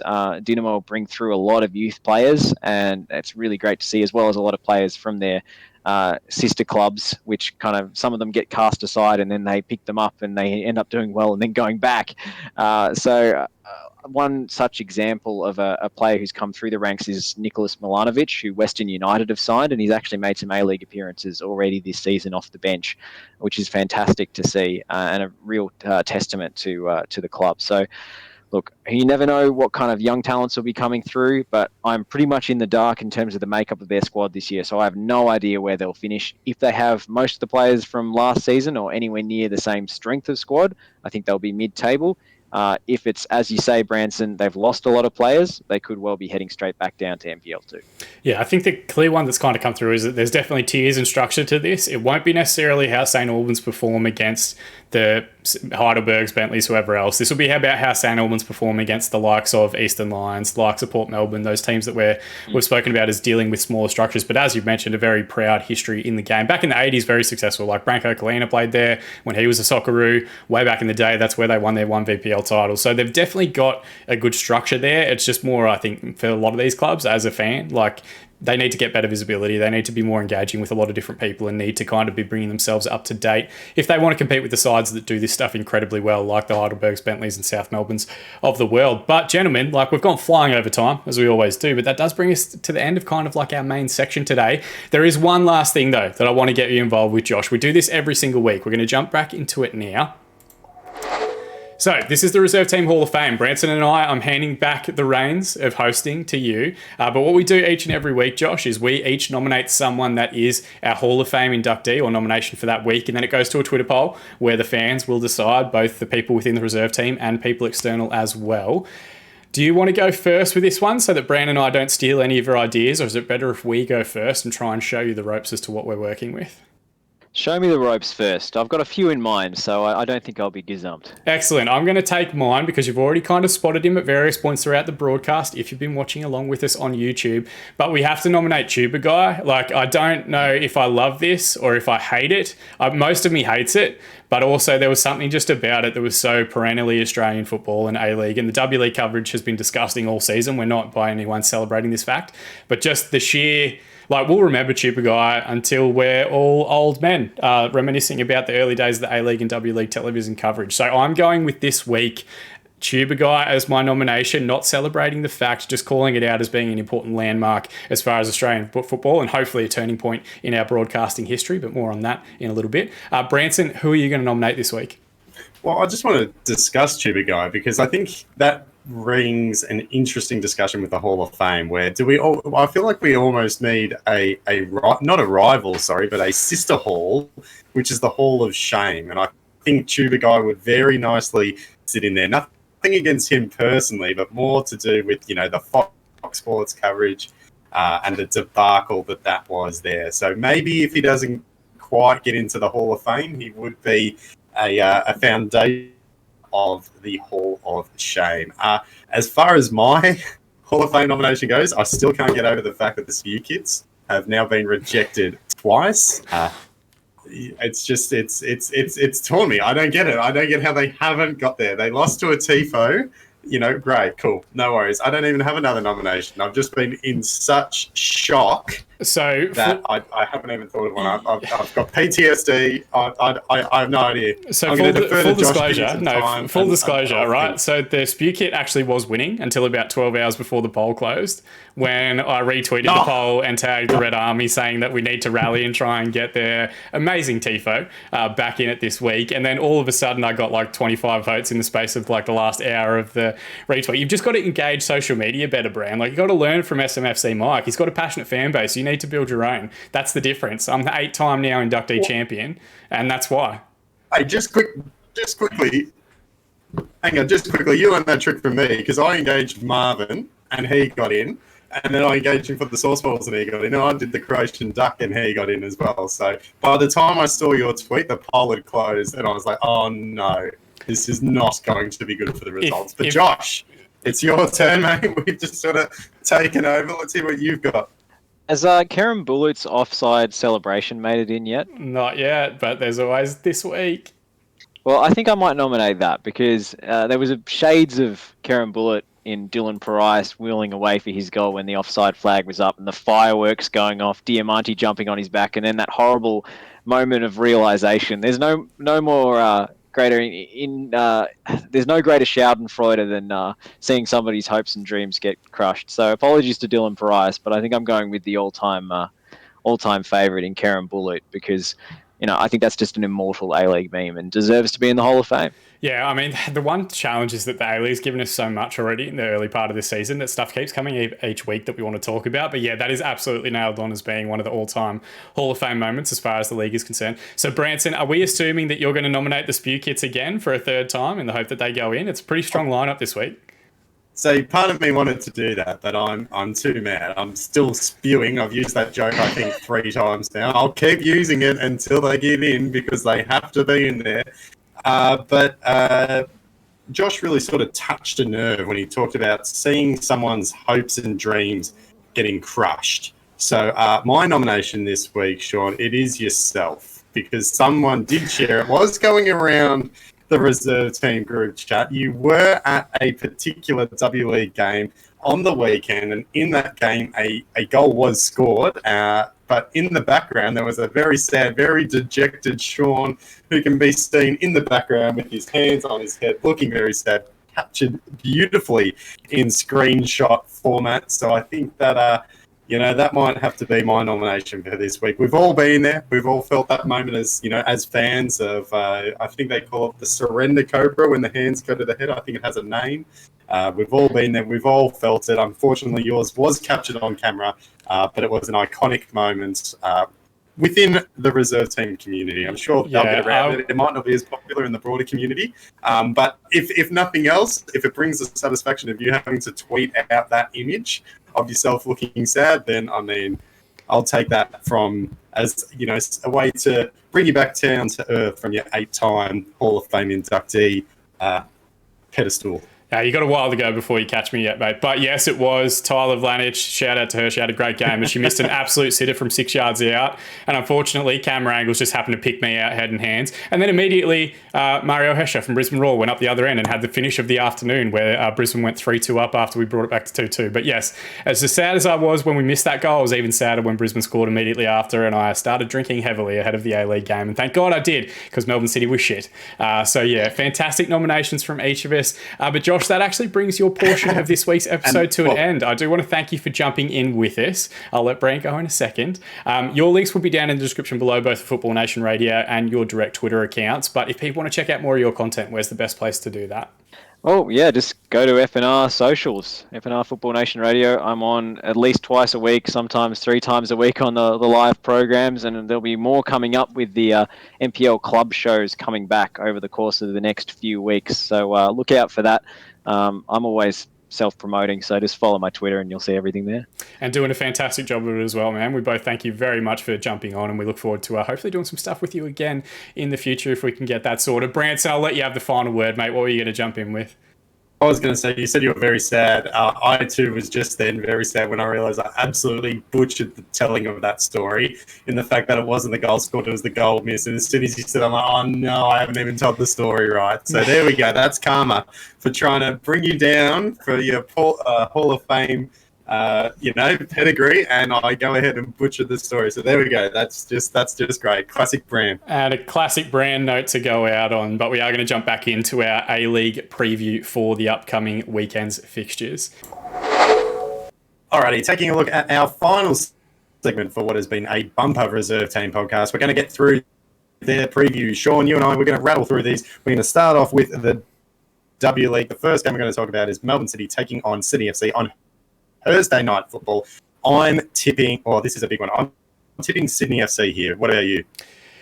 It depends. If a good Alex Chidiac performance happens, it's going to be a real challenge because we talked about the youth in that front three for Sydney FC, but I just can't. I don't have it in me to pick against Melbourne City, so I'm going to pick Melbourne City. I just can't switch off the heart that way. But yeah, it would not shock me if Sydney FC set down a bit of a marker and get their first performance and 3 points outside of New South Wales so far this season. Did you hear the hesitation and the audible pain in my voice when I said Sydney? I wanted to say City. I tried my best to, but then right at the I couldn't. You're stronger than me, mate. Well done. Yeah, look, I've got zero confidence going Taking into a look this one at as the well. next game we've got. Damn, sorry, I've spoken over you. All good, mate. All good. I've got zero confidence heading into this match as well. So, I think you have 100% gone with the professionalism and the journalism stuff in there, picking Sydney. I think they will win the game, but I just have to go with City at this point. I sat in that heat and watched them lose last week. I desperately need them to get 3 points. Next W League fixture is Adelaide United taking on Western Sydney on Sunday afternoon. I'm tipping Adelaide United here. What about you, Sean? They haven't been travelling well, I do have to say that, but I also don't think Western Sydney have enough to really trouble them at the moment. I think Adelaide United have arguably the best front two in the competition at the moment in terms of the way they're playing with Cote Rojas and Fiona Warts, and I think they are going to get the 3 points here as well. The next game, Melbourne Victory taking on the Newcastle Jets on a yet-to-be-determined time and day. For me on this one, the Jets have looked impressive, but I'm picking the victory, mate. What about you? Yeah, if it goes ahead, I'd also back the victory for this one. I think the Newcastle Jets have fought very well this season, better than we hoped they would, but I think being outside the famous rounds of New South Wales will be a challenge too far for them. And Melbourne Victory desperately need to pick up 3 points after some disappointing results a couple of weeks back. They did get a good result last weekend. I think they'll continue to build and hopefully put pressure on Adelaide United to make it a bit more interesting. If they don't, they actually fall 4 points behind Adelaide United as things stand, and I think that actually starts to call into question whether they're going to make top 4 football, which absolutely would have been their goal this season. The last W League game is the pick of the bunch. It is the big one. It's Sydney FC taking on Canberra United on Monday night. We talked about it before. This is going to be Sydney's first real big test, first sort of a fellow contender team they've had to play. Canberra United, they've been strong. Man, I really don't know who to pick in this one. I'm gonna go a draw just because I think both teams are going to play well. What do you think? I think this is a huge test for Sydney FC season. I know that's a weird thing to say when we're only they're going to play the 6th and 7th games, but if they want to finish on top, they need to get maximum points here. So they need to beat City away from home and put down a marker that they can do it outside of New South Wales as well. And they need to start getting some separation and distance between themselves and the chasing pack. So they'd have to beat Canberra United. Having said that, I tip Canberra United to get the points and leapfrog them up into top spot as we get to the halfway stage of the W League. Taking a look now at the A-League fixtures coming up. The first one at the time of recording, which is yet to happen, is Central Coast Mariners taking on Melbourne City. When this is released, that game will have occurred, but my tip for this one is Melbourne City to win. As you said before, I think it is crucial that they do. If they don't get a result here, some questions start to be getting asked about, are they behind the 8 ball already? Sean, what's your tip? Yeah, if Joshua Nisbet's out, Melbourne City will win because they've got, I think, the better depth in midfield. But that's really the only difference. If he plays and him and Stensness have a good combination up there, even though it is a midweek fixture and they don't traditionally get huge crowds on the Central Coast to midweek fixtures, I think City will be too strong and hopefully get through and get their season back on track. Next game is Adelaide United against Perth Glory. This will be fascinating. I'm tipping Adelaide United to rebound from the poor performance against Brisbane. What about you? Yeah, I think Adelaide at home is a different prospect to Adelaide United away, and we're going to have to start being mindful about this home and away form. I think this game will still go ahead. Currently, Perth Glory is still on a lockdown, but so far results have been good. If it gets cancelled, it'll be in the favour of Perth Glory. So Adelaide United, I would expect to get 3 points if the game goes ahead. What about Brisbane Roar taking on Melbourne Victory? Who are you tipping in this one? I'm leaning towards Brisbane after another strong performance on the weekend. They seem to be the informed team of the comp. I think the Victory getting a result here would be. Yeah, I would agree with the same thing. I think Brisbane are putting together a formidable run of form at Redcliffe, and I think the fact that they beat Melbourne Victory will put them in good confidence given that that fixture was at Amy Park early on in the season. So, yeah, I think Brisbane too strong at home, and Victory really need to start focusing and putting some good performances together if they're going to get anything out of this season and if they're going to get their fans back in the stadium in record numbers.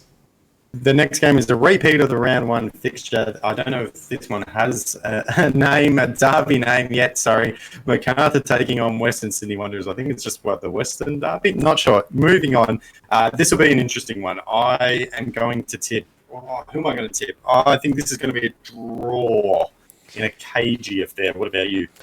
So this one's the Battle of the West because someone at FFA has a West fetish and creating derby names out of no reason. But just because MacArthur are without Alexander Susnar and Alexander Jovanovic is not fully fit at the moment and Mark Milligan's now suspended, I'm going to go with Western Sydney Wanderers. They will be absolutely reeling that they have been able to bring Mooch Duke back in. That is a phenomenal signing for them and something that they've been lacking. It wouldn't shock me if we see Simon Cox head the other way and go back to Europe to be with his partner for the birth of their first child. But I think if they start getting Duke in good form, and he has been playing in Saudi Arabia, so he's not coming back in need of fitness or anything, I think that'll be a big rallying one for Western Sydney and they'll get a good result. Newcastle Jets taking on Melbourne City on Sunday afternoon. I'm tipping Melbourne City. I imagine you're the same here. Yeah, absolutely. If they don't, then you can pretty much write off City's title credentials because if they can't beat the worst team in the division away from home, then we've not really got much hope as to how we're going to travel around amongst the rest of the country throughout the rest of the season. So, yeah, City must get 3 points and they must start moving up that table and putting pressure on the teams at the top. Totally agree. Central Coast Mariners taking on Western United on Sunday night. This is going to be an interesting one. I think this is going to be a good test for both sides. You know, the Mariners, are they legit sort of top six team? If so, they want to beat a Western United. Western United, are they going to challenge for the finals? If so, they want to beat, a fellow contender in, for that top six spot. I'm going to tip Western United to win this one. I think that they have more upside personally than the Mariners. I could absolutely be proven wrong here, but that's my tip. What about you? I think it's interesting that you use the word upside because I think Central Coast have a really good upside with some of the young players that they've got in there. But I'm going to tip a draw for this one. I think Central Coast are good, but lack the necessary experience to cope with some of the experienced heads at Western United. And even though Diamante's the big one comes out, this will be a game where the likes of Andrew Durante and Tomoka Imai and Besart Berisha, they're really in their element, trying to boss around some younger players in the opposition. Having said that, though, Western United aren't as fluid attacking-wise as I think they have been last season. So unless Diamante pulls out some absolute magic on the Central Coast, they're really going to struggle to find the back of the net. And Berisha is looking more than 12 months slower than he was this time last season. So, yeah, it's a challenge. I just don't see Western United having the firepower to really tear teams apart. So I'm going to go with a 1-1 draw for each. The last game we're going to talk about is Sydney FC taking on Wellington Phoenix. If there are goals in this one, hopefully we get to see them. Hopefully the broadcast doesn't cut out and we miss one again. My tip here is Sydney FC. I thought they looked more impressive than usual against MacArthur, but I think they're going to have too much for Wellington. It's another difficult task for the Knicks. I'm tipping Sydney. What about you? I'm going to go with Wellington, and I don't have anything to back this up other than a gut feeling. So Sydney FC's victories have come. They beat Wellington Phoenix on the back of two absolute screamers from Luke Bratton and Callum Neuvenhoff, who's been fantastic this season for them. Really a diamond they've found that I don't think they were expecting to get. But their strikers are not finding the back of the net. Even the most previous game, Ninkovic broke the deadlock for them, and then Patrick Wood came off the bench and found the finishes. I don't think Steve Corica is going to change his spots and give Wood a start from the off. I think he's going to continue with Bahaja and Barbarousis as he tries to get Bobo fit. So I think Wellington are going to take advantage, and this might be the week that they actually get the goals from their front two. That'll be really the battle. Whichever of the two front twos can score goals will win this match, which sounds really simple and shitty analysis, but it's the reality for both of these teams. That does bring us to an end of the review segment and, of course, to the end of episode 15 of the Reserve Team podcast. Sean, thank you very much for joining me. Again, a big thank you to Josh Parish for joining us as well. If you are interested in any of Josh Parish's stuff, we do have links below to his Twitter bio and some of his work on Football Nation Radio as well. But, Sean, if people want to follow you, get engaged with you more, where can they find you, mate? At @InTheMixer_FM on Twitter and via the links at the description below here on the YouTube channel, reserveteam.com.au. I think you covered it all off this week, mate. This might be the best throwaway ending to an episode that you've ever done. Mate, I'll tell you what, it's almost like I know what I'm doing. Almost. Don't forget to head to the reserveteam.com.au to check out all of our latest news and articles and stay up to date with everything Australian and New Zealand football. We do have a weekly newsletter that's going out now as well. Links to be able to join to that will be in the description below and on our social media. Sign up to that to get the latest Reserve Team news straight into your inbox. If you want to follow me and get any more of my content, hit me up on Twitter at Branson Gibson, Branson with an E-N. And very lastly, the Kansas City Chiefs, of course, Sean, you mentioned them at the start. They are playing in the Super Bowl on Monday. Good luck to them. I'll be nervous. I'll be excited. I'll be in a great mood if they get over the line next week. And you know what? If they do, no promises. It might just be Chiefs here on the back wall for the rest of time. We'll just have to see, mate. Yeah, if we don't see that stuff on the back wall, then we'll assume that they lost. Yeah, definitely. And you won't hear anything from me. I'll be dejected. My apologies there, mate. My internet cut out at the crucial time. But that does bring us to the end of the Reserve Team podcast. Thank you very much, everyone, for listening. Don't forget to like and subscribe, and we will speak to you again soon.